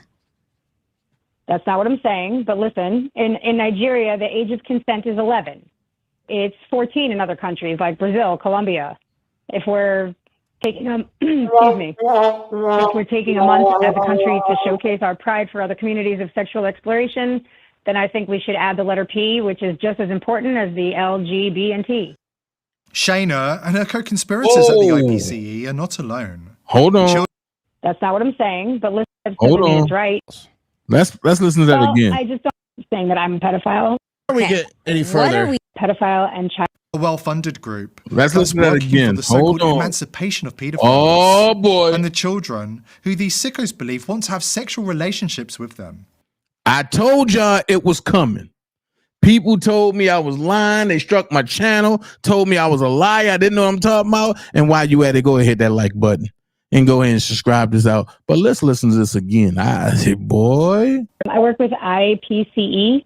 If you don't know, that's International Pedophile and Child Emancipation. And our goal is to abolish the stigmatization of people with pedophilic sexual interests and normalizing the potential role in moderating pedophiles' emotional well-being. I know that's a mouthful. Wait, before we get any further, what are we saying right now? Yeah, this sounds disgusting. Are you saying you're a pedophile? No, I'm not saying that I'm a pedophile in the sense that I've never had sexual relations with a person underage. But you're saying we should accept because pedophiles? That's illegal. Well, I just don't believe we should be shunning those in our community that have desires to engage in a romantic relationship with someone in a drastically different age group. So you're saying you support pedophiles? I'm saying I support love. Okay. And just because America views ages like 18 as some sort of imaginary bar or line in the sand for humans to engage in romantic relationships doesn't mean it's right. So you don't see anything wrong with a 20-year-old dating a 12-year-old. That's not what I'm saying. But listen, in Nigeria, the age of consent is 11. It's 14 in other countries like Brazil, Colombia. If we're taking if we're taking a month as a country to showcase our pride for other communities of sexual exploration, then I think we should add the letter P, which is just as important as the L, G, B, and T. Shayna and her co-conspirators at the IPC. Oh boy. See, the devil won't act stupid, but I buy. Ooh, he got top of he had top of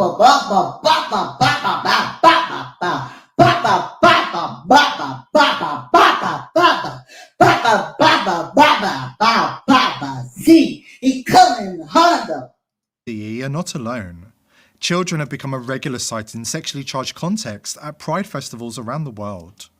In Spain, children were forced to take part in pro-pedophilia events wearing lingerie, garter belts, and bondage gear, with rainbow pride flags attached to their backs. What? Everyone involved in this should be arrested. They want your children. They've said it, and now they're showing you.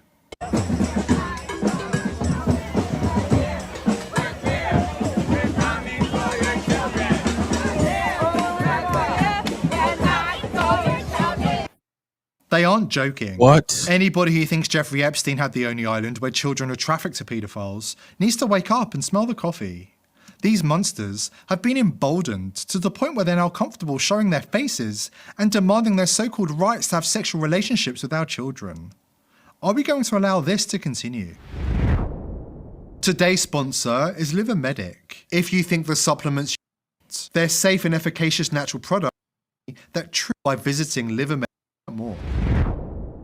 In a world where the left is pushing for everything to become politically correct, paedophiles on social media are seizing the opportunity to rebrand themselves as MAPs and demand acceptance by society. The online paedophile community has constructed their own flag and often describe their attraction to children as sexual orientation rather than a scientifically recognized mental illness. Democrat politicians are not far behind. Kentucky Democrat Senator Karen Berg says pedophiles must not be put in prison and should instead be given child sex dolls to, and I quote, give them a release. For people who are attracted to minors, that these dolls actually decrease their proclivity to go out and attack children, that it actually gives them a release. Democrats like Karen are sexualizing children and defending pedophiles. Make no mistake, the rot starts at the very top. As much as the media and fact checkers try to obscure the truth, we know for a fact that Obama flew $65,000 worth of so-called hot dogs and pizza for a private White House party using clandestine channels. Now, hold on. When I tell you people talking codes, right? When I tell you that people talking codes, right? Subject, get ready for Chicago Hot Dog Friday. From Fred Burton. Who was Fred Burton? He was the chief of staff that flew in everybody for Obama. So he said, I think Obama spent about $65,000 of the taxpayers' money flying in pizza dogs from Chicago. Pizza dogs. Pizza is for pizza is for girls and dogs is for boys. So what you don't know, you can't go against. So it said, I think Obama spent about $65,000 of taxpayers' money flying in flying in girls and boys from Chicago for a private party at the White House not long ago. Assume we are using the same channels. I'm trying to tell you, that's where Obamagate come from. That's where Pizzagate come from. Where everybody got stuck. So check it. Why would, man, watch this. For somebody that's going to say, it's a pizza and dogs. Why would Obama spend $65,000 to fly in pizza and hot dogs from Chicago for a private white party at the White House.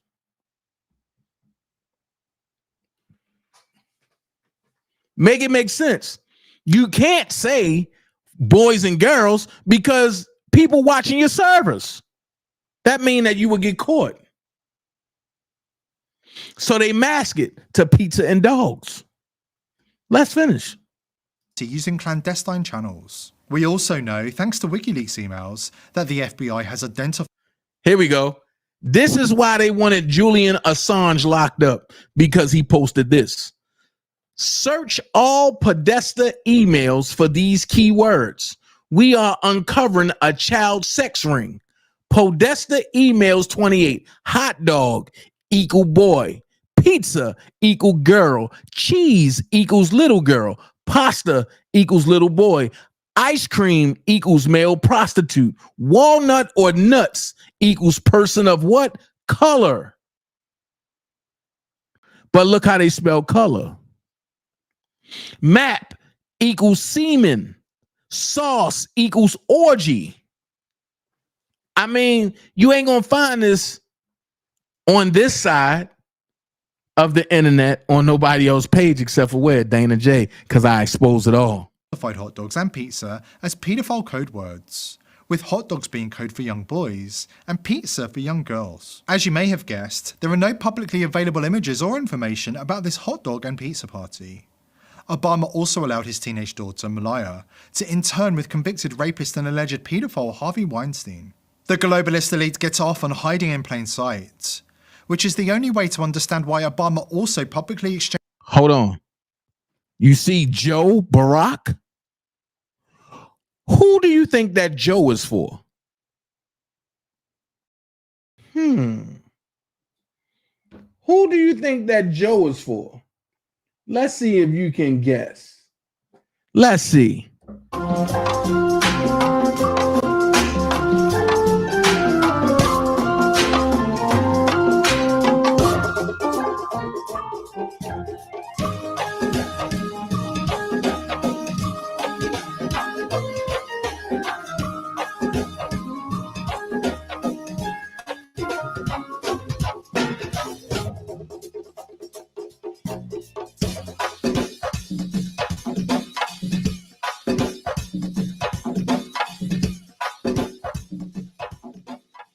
I'm just saying, let's go. Exchange a children's friendship bracelet with a pedophilia-themed pizza charm on it with then Vice President Joe Biden. According to the mainstream media, two men sharing a bracelet, which was later confirmed by the FBI to contain pedophilia symbols, is completely normal. They also claim that Biden's daughter Ashley's teenage diary, which outs her father as a predatory pedophile, is nothing to get hot and bothered about.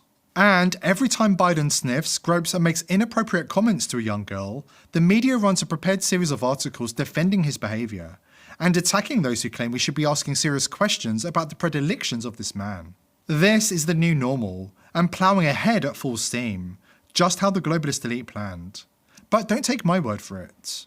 Carlin Georgescu, the former president of the Club of Rome and executive director at the United Nations, is one of the most well-placed and high-profile whistleblowers in global elite history. That's why the mainstream media are determined to silence him and ensure he never has the chance to share with the masses what he knows from personal experience about the paedophile elite. Georgescu is a real UN insider, and he explains that a shadowy cabal of paedophiles at the highest level of politics, finance, and the entertainment industry use their power to hide the sickening crimes they commit against children.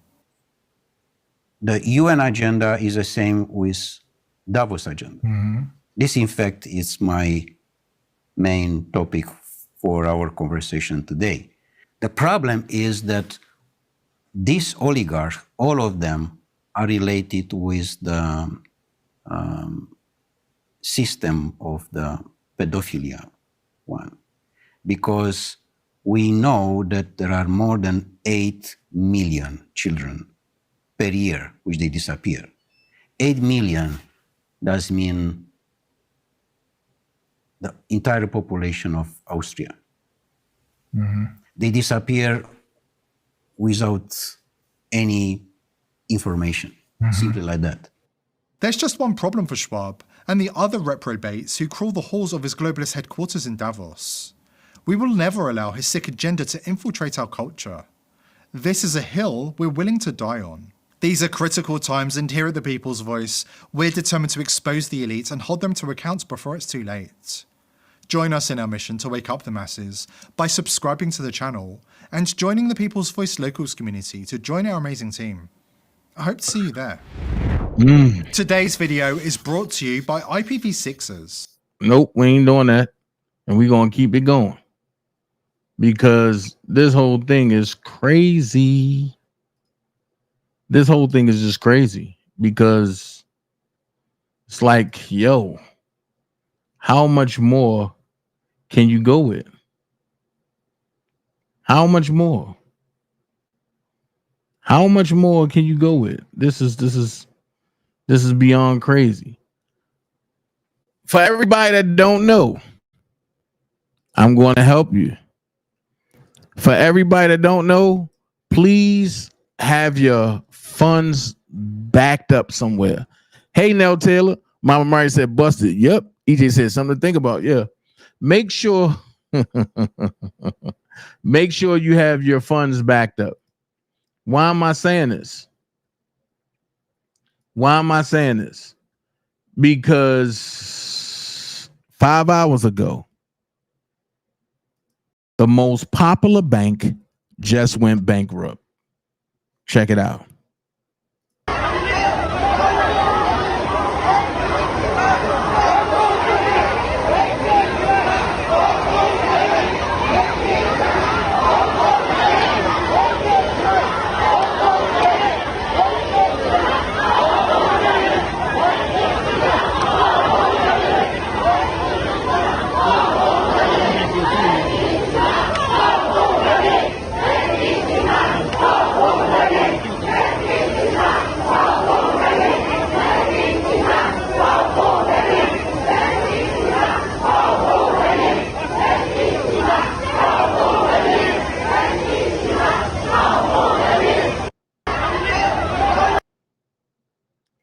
So that being said, China, or what is it? The Jiang Bank of China has just went bankrupt. It's no more. It's no more. It's bankrupt. It's nothing you can say. It's no more. It's gone. It's gone. Bankrupt. Gone.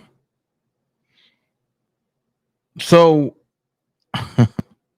it's so much I can get into. It's so much that I have, right? So it's so much that I have that some of the stuff I have to save into tomorrow. So that's what I'm gonna do. I'm gonna start with Gates tomorrow. But before I do that, I am gonna do this. For all of y'all that love Obama, right? He's giving you the blueprint of how to do it. Meaning, he's giving you the blueprint of how things are going to be ran. And check this out. You just have to flood a country's public square with enough raw sewage. You just have to raise enough questions, spread enough dirt, plant enough conspiracy theorizing that citizens no longer know what to believe. Once they lose trust in their leaders, in mainstream media, in political institutions, in each other, in the possibility of truth, the game's won. The international order that we have worked for generations to build. Ordinary men and women are too small-minded to govern their own affairs. That order and progress can only come when individuals surrender their rights to an all-powerful sovereign. Worked for generations to build. Ordinary men and women are too small-minded to govern their own affairs. That we have worked for generations to build. Ordinary men and women are too small-minded to govern their own affairs. that we have worked for generational order that we international order that we have worked for generations to build. Ordinary men and women are too small-minded to govern their own affairs. That order and progress can only come when individuals surrender their rights to an all-powerful sovereign. International order that we have worked for generations to build. Ordinary men and women are too small-minded to govern their own affairs. That order and progress can only come when individuals surrender their rights to an all-powerful sovereign. You just have to flood a country's public square with enough raw. So when I tell you I have everything, I have everything. And it's weird because what I want to talk about now is and I think somebody said it in the chat. Somebody put it back in the chat. They want to talk about the 2025. That's what they want to talk about. That 2025. See, it's so much that I can go into when it comes to what y'all dealing with, but I'm not going to do it all today. I'm going to do it tomorrow. I'm gonna leave some content for tomorrow. Project 2025. That's what they want to talk about. Project 2025. Alexa said, right, your face is right. Talk about Project 2025. Right? So let me help you. Project 2025 was started to be written by Donald Trump. And then he left it alone when the rhinos jumped in and started adding their policies and are going along with the Democrats. That's when Trump backed away from that. Okay? Just to let you know. But what people want to talk about is Donald Trump is a racist because of policy. Project 2025. But all of us that know, you don't hear us talking about Project 2025. The reason why we don't talk about Project 2025 is because we talk about Agenda 47 that Donald Trump wrote himself. Uh-oh.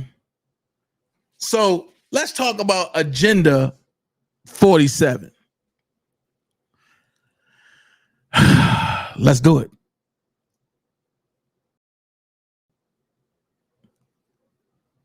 Let's talk about Agenda 47. Let's go.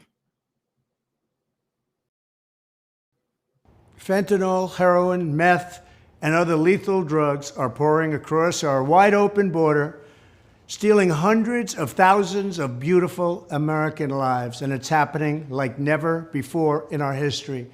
Children are being left without parents. Families are being ripped apart. Communities are being decimated. Our neighbors and fellow citizens are having their entire worlds destroyed. Destroyed like nobody thought possible.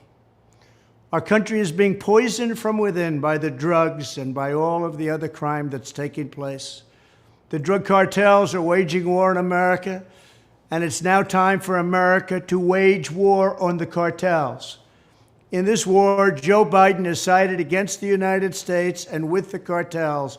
They are making more money than they've ever made before, times 10. There's never been anything like it. They're major, major companies. They're bigger than even some of our biggest companies. Biden's open border policies are a deadly betrayal of our nation.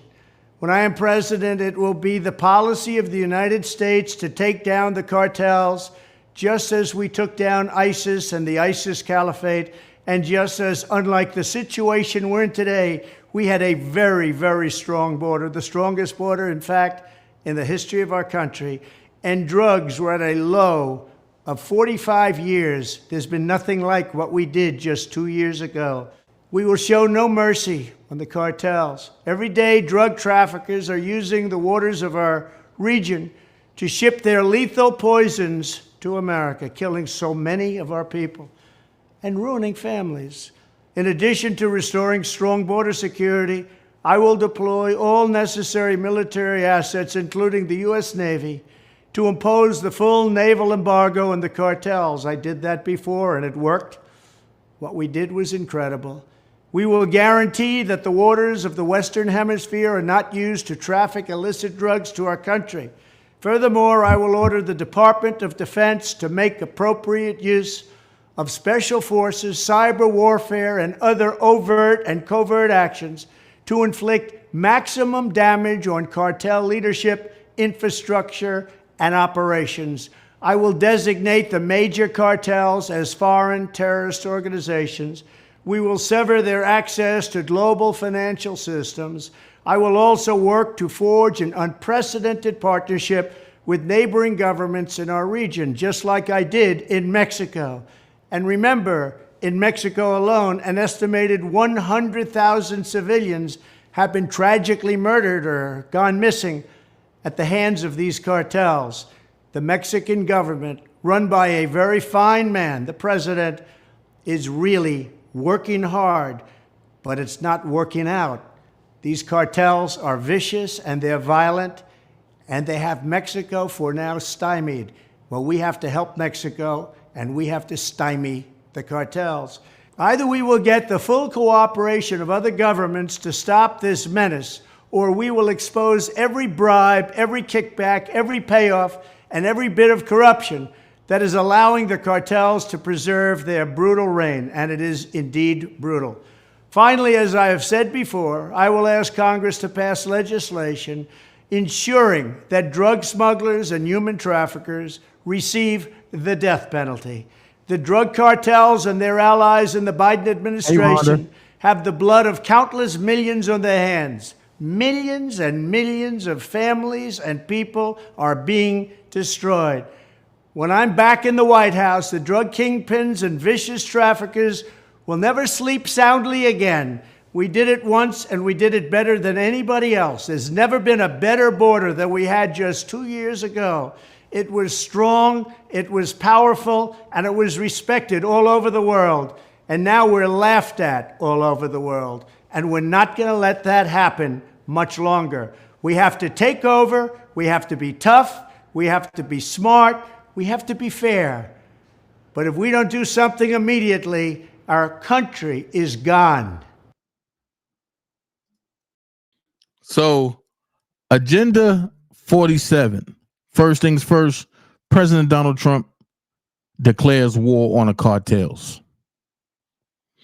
Joe Biden prepared to make his first ever trip to the southern border that he deliberately erased. President Trump announced that when he is president again, it will be the official policy of the United States to take down the drug cartels, just as we took down ISIS.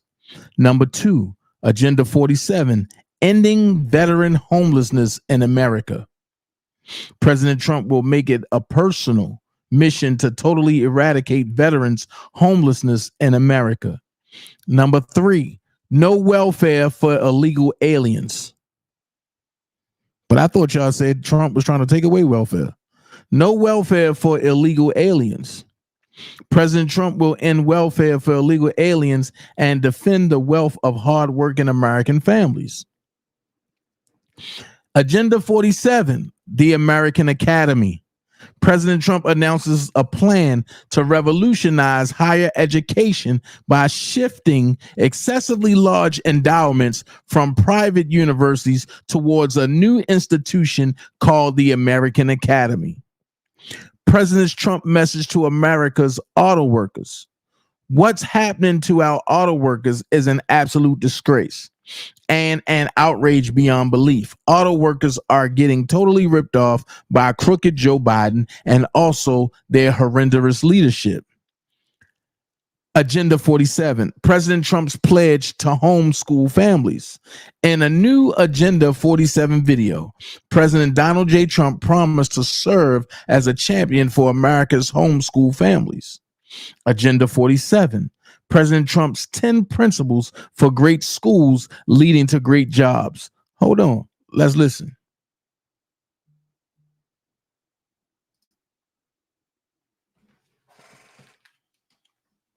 The United States spends more money on education than any other country in the world, and yet we get the worst outcomes. We're at the bottom of every list. In total, American society pours more than $1 trillion a year into public education systems. But instead of being at the top of the list, we are literally right smack, guess what, at the bottom. Rather than indoctrinating young people with inappropriate racial, sexual, and political material, which is what we're doing now, our schools must be totally refocused to prepare our children to succeed in the world of work and in life and the world of keeping our country strong so they can grow up to be happy, prosperous, and independent citizens. We owe our children great schools that lead to great jobs and leads to an even greater country that we're living in right now. Right now, we're living in a failing nation because of Joe Biden and these people running it. They're Marxists, they're communists. What they're doing to our country is incredible, but we'll take care of that for our children. Here are 10 key ideas that will power our movement for great schools. First, we will respect the right of parents to control the education of their children. Second, we will empower parents and local school board to hire and reward great principals and teachers, and also to fire the poor ones, the one whose performance is unsatisfactory. They will be fired. Like on The Apprentice, you're fired. Third, we will ensure our classrooms are focused not on political indoctrination, but on teaching the knowledge and skills needed to succeed. Reading, writing, math, science, arithmetic, and other truly useful subjects. Fourth, we will teach students to love their country, not to hate their country like they're taught right now. Fifth, we will support bringing back prayer to our schools.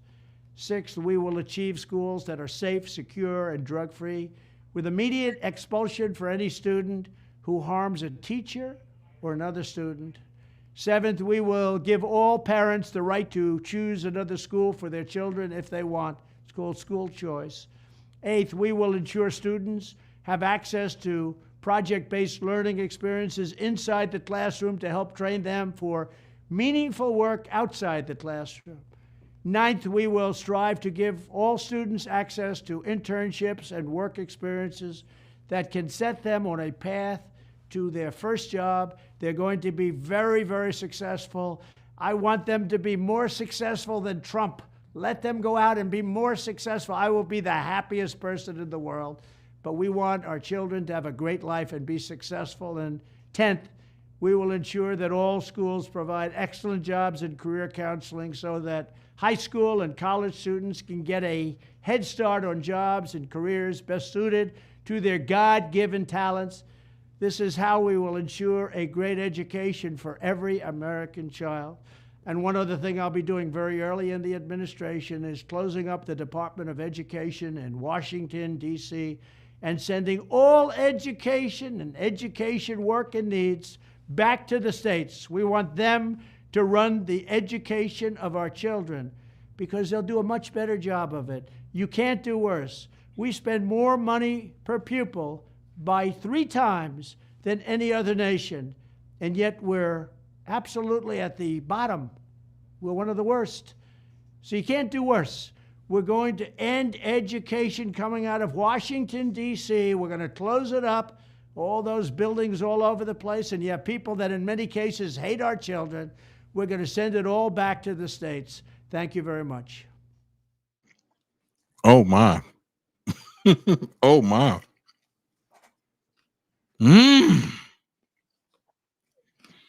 Agenda 47.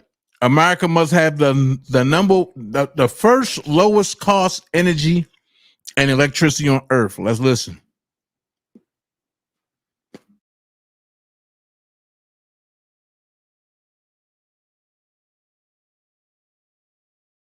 If America is going to dominate the world in manufacturing once again, as it did when I was running things, you remember when they used to say you can't have manufacturing jobs in our country anymore? I said, really, why? And we created hundreds of thousands of them. But we must be the most affordable energy and electricity place anywhere on the planet. We have to have affordable energy. Right now we have energy that's weak, substandard, and unaffordable. It's made by the wind.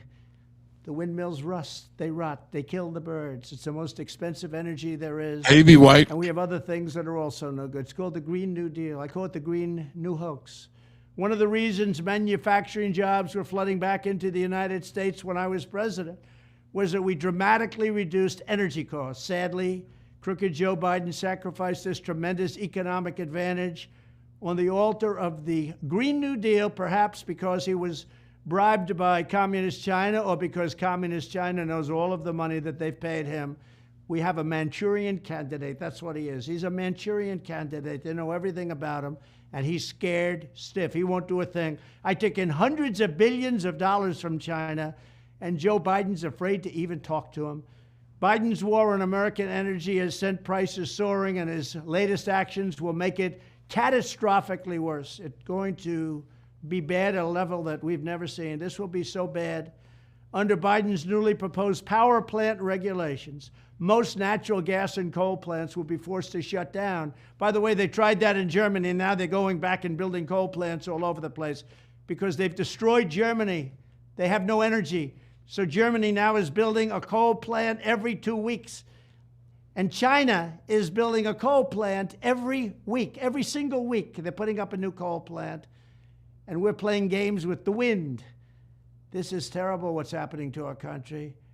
There is nothing to replace our energy at this time, not even close. It's very expensive and it's weak. It doesn't have the power to power up those big plants that you see. At the same time as Biden is shutting down existing power plants, he also wants to force hundreds of millions of Americans into ultra expensive electric vehicles. They cost twice as much as what you have. And what you have is better, and it goes a lot longer, and it's a lot easier to fill up. And we have liquid gold under our feet at a level that no other country has. But they'll strain the grid to the breaking point. It already is at a breaking point. If you look at California, it's got brownouts and blackouts every single day. People can't turn on their air conditioners. And it'll drive electricity prices into the stratosphere. If Biden's policies go forward, our electricity costs will be the highest on earth. They're already very close. With shortages, blackouts, and crippling inflation, U.S. manufacturing will be dead, absolutely dead, and China will be laughing all the way to the bank. They will end up controlling the world. My plan is the exact opposite. As president, I will set a national goal of ensuring that America has the #1 lowest cost of energy of any industrial country anywhere on earth. I want to be #1. We were energy independent just 3 years ago, and now we're begging Venezuela for their oil, and yet we have many times more than any other country. There's no country, Saudi Arabia, Russia, nobody, no country has what we have. We will develop the liquid gold that is right under our feet, including American oil and natural gas, and we will also embrace nuclear, clean coal, hydropower, which is fantastic, and every other form of affordable energy to get it done. We will not only match China, we will be cheaper than China by a lot, and more energy will mean lower inflation, and it'll mean more jobs. I will cancel Biden's ruinous power plant rule, terminate his electric vehicle mandate. If you want to buy an electric car, that's fine, but you're going to be able to buy every other form of car also, and unleash domestic energy production like never before. But just think of it, energy independence 3 years ago, energy dominance was going to follow very shortly. We're going to pay off our debt. We're going to lower taxes for everybody. And they ended that, immediately ended it. First day, they ended it. I will fully modernize the electric grid to prepare it for the next 100 years, implement rapid approvals for energy projects, and greenlight the construction of hundreds and hundreds and hundreds of brand new, beautiful power plants that actually work. This will pave the way for an enormous growth in American wealth. In the future, every manufacturing plant, every data center, every semiconductor facility and assembly line will want to be built in America. They're all going to want to be in America. So we're going to have the lowest cost of energy. It's a big factor. This will be the place where the cost of energy is lower than any place else on earth, where the economy is stronger than any place else on earth, and where the workers are the best, brightest, and most talented anywhere in the world.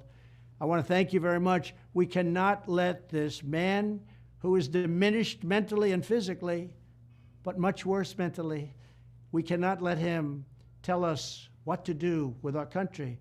He has no clue He can't put two sentences together. We have to make America great again, and we can't do it with a man who's severely diminished. Thank you very much. Wow. Wow. So, Agenda 47, returning production of essential medicines back to America and ending Biden's pharmaceutical shortages. Agenda 47, President Trump calls for death penalty for human traffickers. I agree with that. Agenda 47, rescuing America's auto industry from Joe Biden's disastrous job-killing policies. I agree with that. Agenda 47, rebuilding America's depleted military. I agree with that. Agenda 47, protecting students from the radical left and Marxist maniacs infecting educational institutions. I agree with that. Agenda 47, excuse me, hold on. Excuse me. Protecting Americans by taking on Big Pharma and ending global freeloading.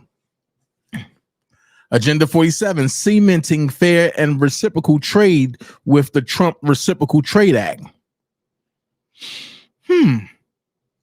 Let's see what that got to say. And Mama Mary said, who wouldn't want this? Education. Who wouldn't? Hold on, let's see what they say.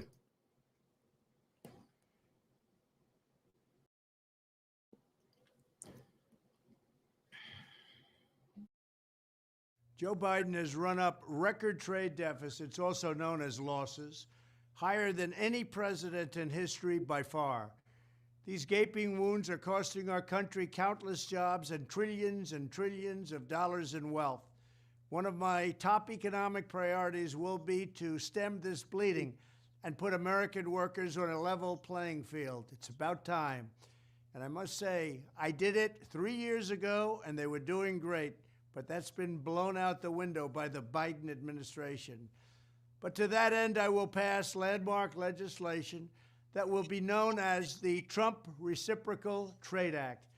If India, China, or any other country hits us with a 100 or 200% tariff on American-made goods, we will hit them with the same exact tariff. In other words, 100% is 100%. If they charge us, we charge them. An eye for an eye, a tariff for a tariff, same exact amount. One thing is going to happen. Probably they drop the tariff, but if they don't, that's okay. We'll take in plenty of money. Under the Trump Reciprocal Trade Act, other countries will have two choices. They will get rid of their tariffs on us, or they will pay us hundreds of billions of dollars, and the United States will make an absolute fortune. There will be no more unilateral economic surrender like we've done for many, many decades. This will especially help our great farmers in Iowa and other agricultural states, and it'll help our manufacturers all across the nation. We will be knocking down barriers to American farm products, American dairy products, steel, just about everything you can think of. From all around the world, they take advantage of us, but no more. We must have fairness and reciprocity. That's the word, reciprocity. They do it to us, we do it to them. This will be a key part of our strategy to return jobs and wealth to the United States and launch an economic boom that will lift up our middle class and eliminate our dependence on China and other countries. And it's something that has been waiting to happen for a long time. We have been the whipping post for everyone else. We have been a country that was disrespected on trade and, frankly, disrespected on just about everything. No more. The Trump Reciprocal Trade Act. Thank you.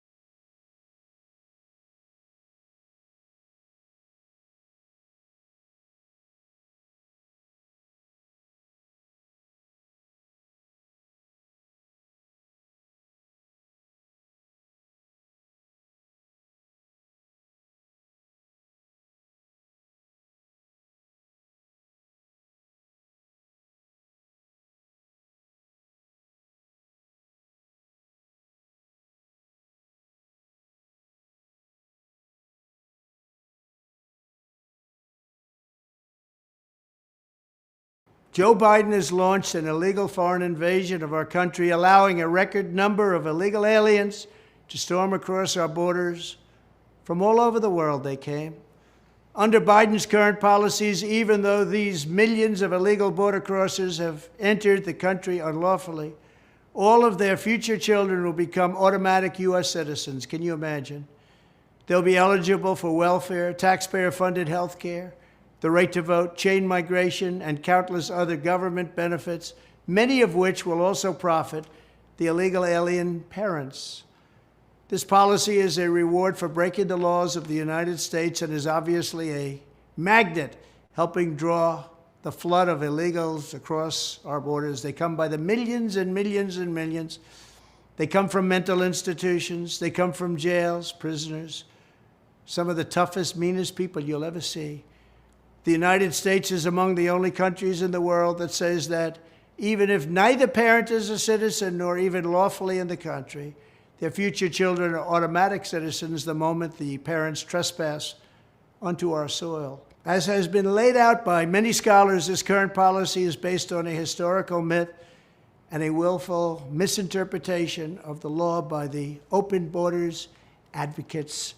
There aren't that many of them around. It's amazing. Who wants this? Who wants to have prisoners coming into our country? Who wants to have people who are very sick coming into our country? People from mental institutions coming into our country?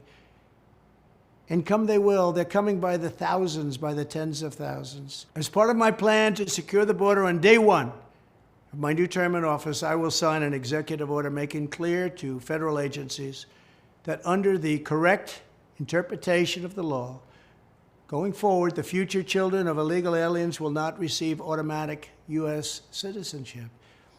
It's things like this that bring millions of people to our country, and they enter our country illegally.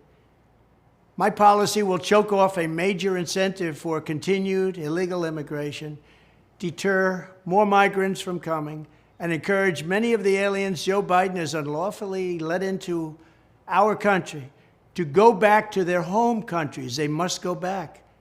Nobody could afford this. Nobody could do this. And even morally, it's so wrong. My order will also end their unfair practice known as birth tourism, where hundreds of thousands of people from all over the planet squat in hotels for their last few weeks of pregnancy to illegitimately and illegally obtain U.S. citizenship for the child, often to later exploit chain migration to jump the line and get green cards for themselves and their family members. It's a practice that's so horrible and so egregious, but we let it go forward. At least one parent will have to be a citizen or a legal resident in order to qualify. We will secure our borders and we will restore our sovereignty starting on day one. Our country will be great again. Our country will be a country again. We'll have borders. We'll have proper education, and we'll put America first. Thank you. Wow. Okay. Let's see. What else is in Agenda 47? Protecting students from the radical left Marxist maniacs infecting educational institutions. Ending the nightmare of the homeless, drug addicts, and dangerously deranged. Liberating America from Biden's regulatory onslaught. Firing the radical Marxist prosecutors destroying America. Oh, wow. President Trump's plan to dismantle the deep state and return power to the American people. Ain't this what I told y'all? Ain't this what I told y'all? But nobody wanted to listen. So let's listen to how you're going to do it. Let's see if Dana was telling the truth.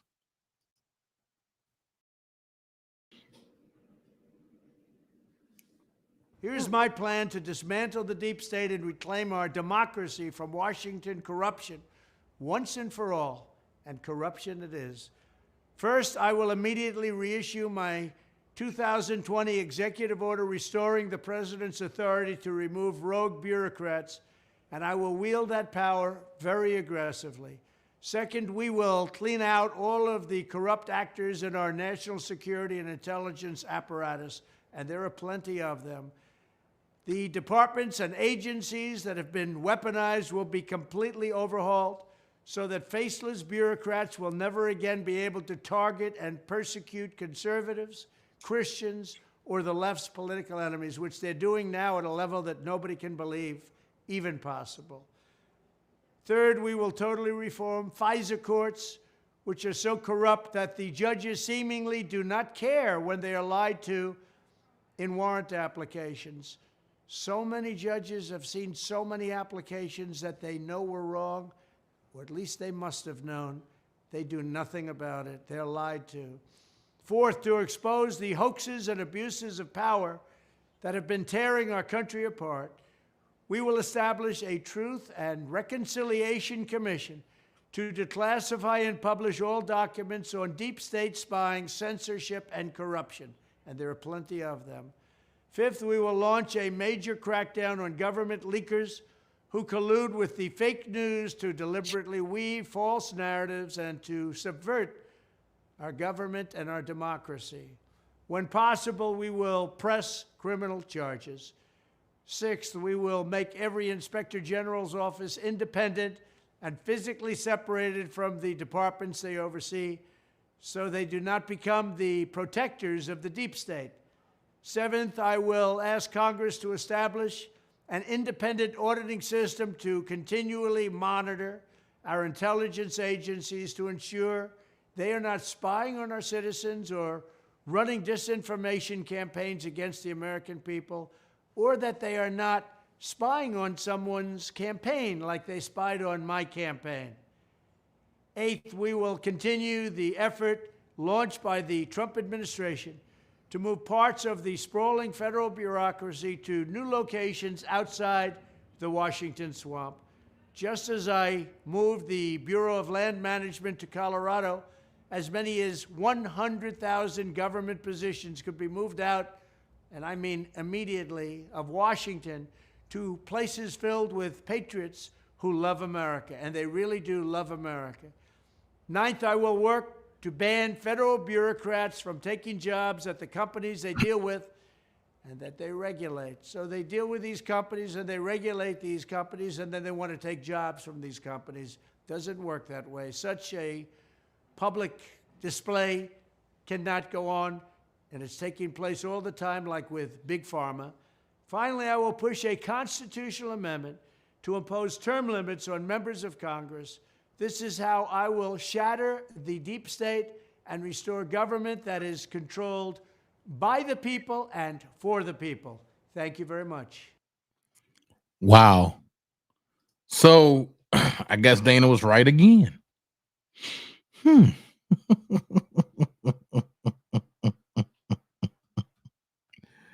Man, people gonna be mad. Hold on. Let me see.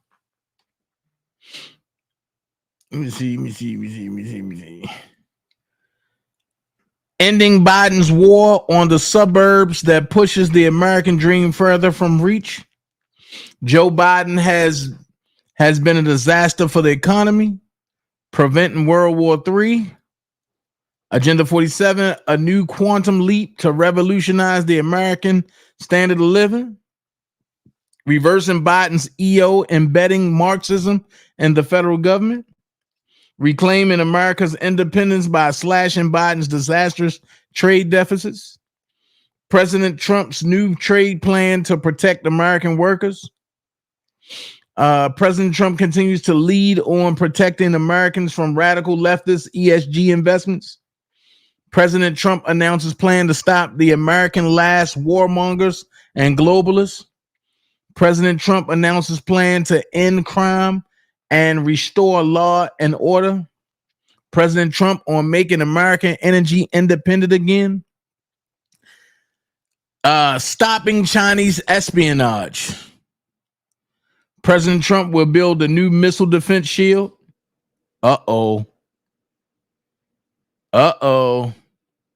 President Trump calls for immediate de-escalation and peace. President Trump's plan to protect children from left-wing gender insanity. Last but not least, let's see what's on the last page. President Trump's plan to save American education and give power back to parents. We must protect Medicare and Social Security. President Trump will stop China from owning America. President Donald J. Trump calls for probe into intelligence community's role in online censorship. Total ban on taxpayer dollars used to free illegal aliens and criminal penalties for administrative non-compliance. Hold on. Total ban on taxpayer dollars used to free illegal aliens and criminal penalties for administrative non-compliance. President Donald J. Trump free speech policy initiative. So I got a question. Which one would you want? Agenda 47 or Project 2025? Y'all put in the chat. Which one do y'all want? Agenda 47 or Project 2025? I want to know what y'all think.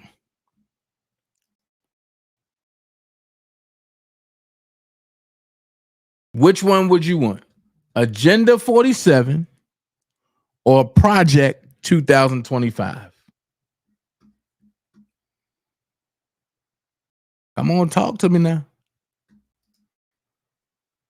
Talk to me now. Come on. Agenda 47. I only got one person. Willie said Agenda 47. I only got one person. Wow. Yeah, do I got only one person in the chat? She said, "Oh my God, did I hear this right?" I only got one person. That lets me know that people just watching to see what's really going on. Girl, don't you know he said this and Trump and this and don't you know? Yeah, I stand by everything I say too. So if y'all want to go and gossip, just know I stand by everything. However, I'm so tired of people, and I'm going there. I'm so tired of people that talk about slavery and don't know the truth. Well, let's hear some truth. Because I know y'all don't know. So let's talk truth. Let's go. Black people sold black people. White people just paid for it. My great-great-grandmother was sold by her father to another black man, who then sold her to who became her husband and had kids. Not a white person in sight. Well, so while people are being stuck on, especially when I hear this dumbass thing as reparations for slavery, I'm like, dude, slavery was everywhere in the world. Yeah. There was slavery in the Arab world, in the Persian world, in the Greek world, in Europe. White, blonde, blue-eyed Polish people were slaves to Germans. So white, blonde, blue-eyed Germans. So what are you talking about? Like slavery is something that only black... You guys play too much respect to racism. Yeah. If we were all white or we were all black, we're still going to discriminate against each other. You know what we discriminate against? Eye color. Thank you very much. It's human nature. It's human nature. Yeah. We'll find something, oh, your ear is too big. I tell people, as long as you're a competition, you're a threat. And as long as you're a threat, somebody will try to do something to remove you. It doesn't matter if you're white or black. And on the opposite side, as long as you can add value, doesn't matter if you're black or if you're white, you will be appreciated or recognized. Let me play that again for the people who love racism. Black people sold black people. White people just paid for it. My great-great-grandmother was sold by her father to another black man, who then sold her to who became her husband and had kids. Not a white person in sight. Well, so while people are being stuck on, especially when I hear this dumbass thing as reparations for slavery, I'm like, dude, slavery was everywhere in the world. Yeah. There was slavery in the Arab world, in the Persian world, in the Greek world, in Europe. White, blonde, blue-eyed Polish people were slaves to Germans. So white, blonde, blue-eyed Germans. So what are you talking about? Like slavery is something that only black... You guys play too much respect to racism. Yeah. If we were all white or we were all black, we're still going to discriminate against each other. You know what we discriminate against? Eye color. Thank you very It's much. human nature. It's human nature. Yeah. We'll find something, oh, your ear is too big. I tell people, as long as you're a competition, you're a threat. And as long as you're a threat, somebody will try to do something to remove you. It doesn't matter if you're white or black. And on the opposite side, as long as you can add value, doesn't matter if you're black or if you're white, you will be appreciated or recognized. And that's facts. And that's facts. So before I go, because I know I've been holding y'all for a while, and before I go, I'm gonna drop one last video, and I got one question. Hold on, let me look at that. I see somebody say Agenda 47. Who did Willie? Oh my God, did I hear this right? Yeah. WTF? Yeah. Agenda 47 has written a vision and making it plain. Facts, Mama Mary. That's the problem. People don't want Trump to fail. I mean, want Trump to succeed, but they want to see him fail. And when he aborted Project 2025, and you see who taking advantage of it, right? The Democrats and the Rhinos, aka the Uniparty. Trump came out with Agenda 47, and that's all it is about. So I go. I'm about to drop this up here. Who did this to Joe Biden? Y'all wrong for this. Y'all know y'all wrong for this. Watch this. After the debate, we ran a poll, and every single person we polled thinks that you're a retard. We polled African Americans. They all say you're a retard. Hispanic Americans also think that you're retarded. They call you El Retardo. We even polled actual retarded people. Even they say you sound absolutely retarded. You see where this is going, Mr. President? Well, I just had a bad night. After the debate, we ran a poll, and every single person we polled thinks that you're a retard. We polled African Americans. They all say you're a retard. Hispanic Americans also think that you're retarded. They call you El Retardo. We even polled actual retarded people. Even they say you sound absolutely retarded. You see where this is going, Mr. President? Well, I just had a bad night. After the debate. So with that being said, I thank y'all for joining me. I will be coming up with the YSL soon at 7:30. I will be reading YSL live transcript from federal court. I haven't heard nobody read it, so I'm going to read it. You know what I mean? And you know I'm going to read it. I'm going to break it down piece by piece. So I see y'all at 7:30 over on my main channel, OfficialDanaJay. I'll see you over there for the YSL reading, and we're going to talk about it. Brian Steele back in effect. All right. Thank y'all for joining me. Y'all could have been anywhere in the world, but y'all chose to rock with me. On that note, Dana J gone. Be someone important. Be yourself. And remember, you don't have to be great to get started, but you have to get started to be great. Elephants don't swat flies. And Dana J don't roll in the mud with people who don't believe. On that note, I'm gone. Peace. This president deserves the support of the Black community because he's earned it. There is a silent majority of us that see you, see what you're doing, see what you did for HBCU schools. That was actually the deal for us. I wager to say that there is no American president since Lincoln that has had the impact for Black America that President Trump has had. Joe Biden supported the crime bill in '94. He has imprisoned Black America, basically. Trump supported the NAACP and Black youth like myself in '87. He's a businessman. He's bringing businesses back into America. Bringing jobs back to America. Bringing the truth back, and he's stopping needless wars. My day is going to be amazing. I'm never going to forget this day. This day is historic. In 2016, I made you a solemn pledge. I would be your greatest champion. In the first 3 years, we achieved the lowest Black unemployment rate in history. We achieved the largest job gains for African Americans on record.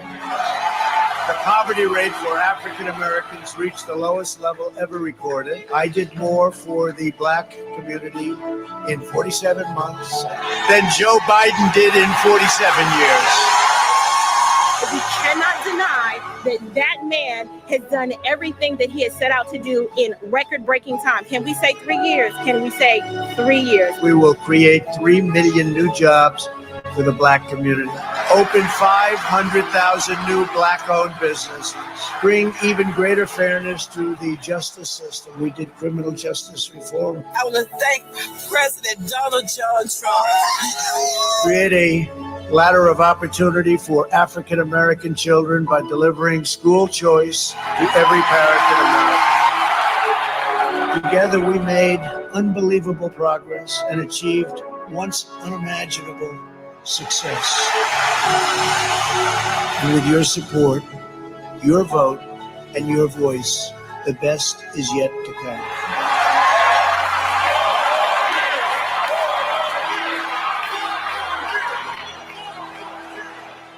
You can expect us to come out in droves in your support. For absolute certain. That's a certainty.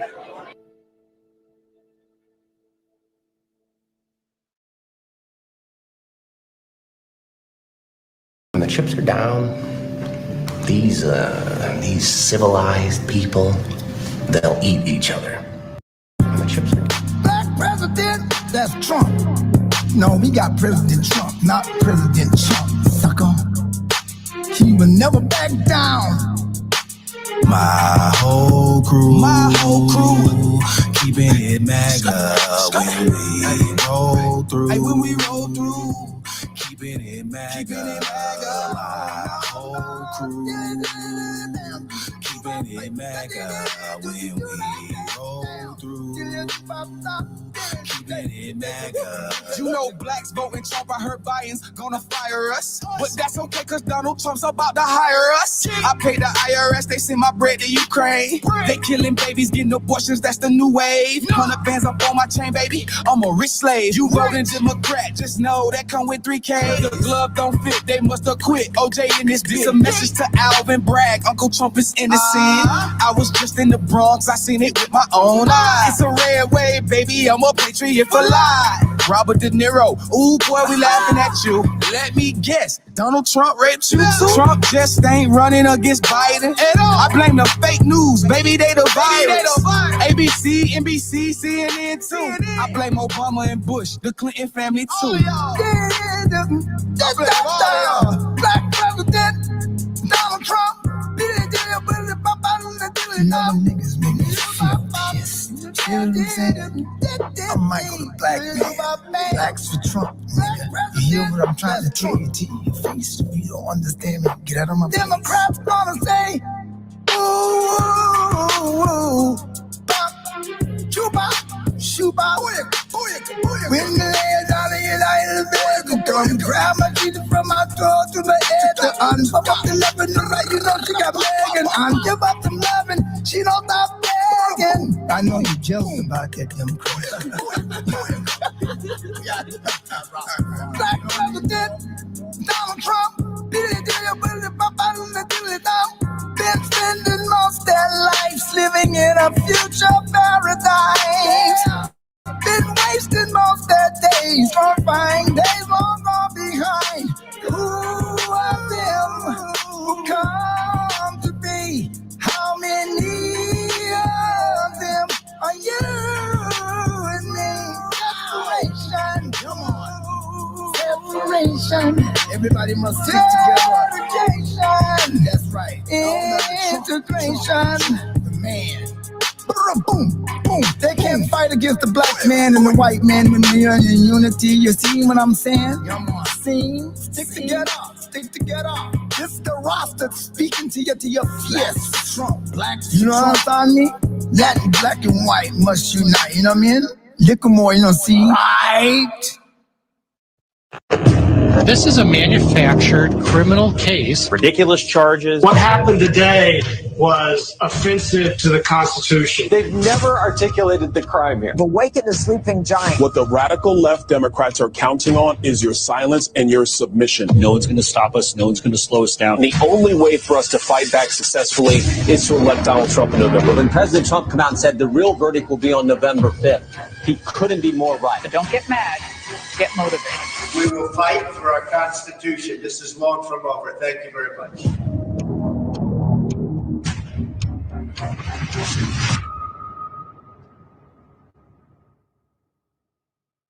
stronger than what you have been through. Let them misunderstand you. Let them talk about you. Their opinions are not facts. I need you to keep applying pressure, stay committed to yourself, and keep being authentic, no matter what they say or do. Don't you dare doubt your value. Don't you dare doubt your worth. Keep shining like you do, and stay locked in with God. God do not create a lock without his key. And God do not create a problem without a solution. Listen to me. You are stronger than what you have been through.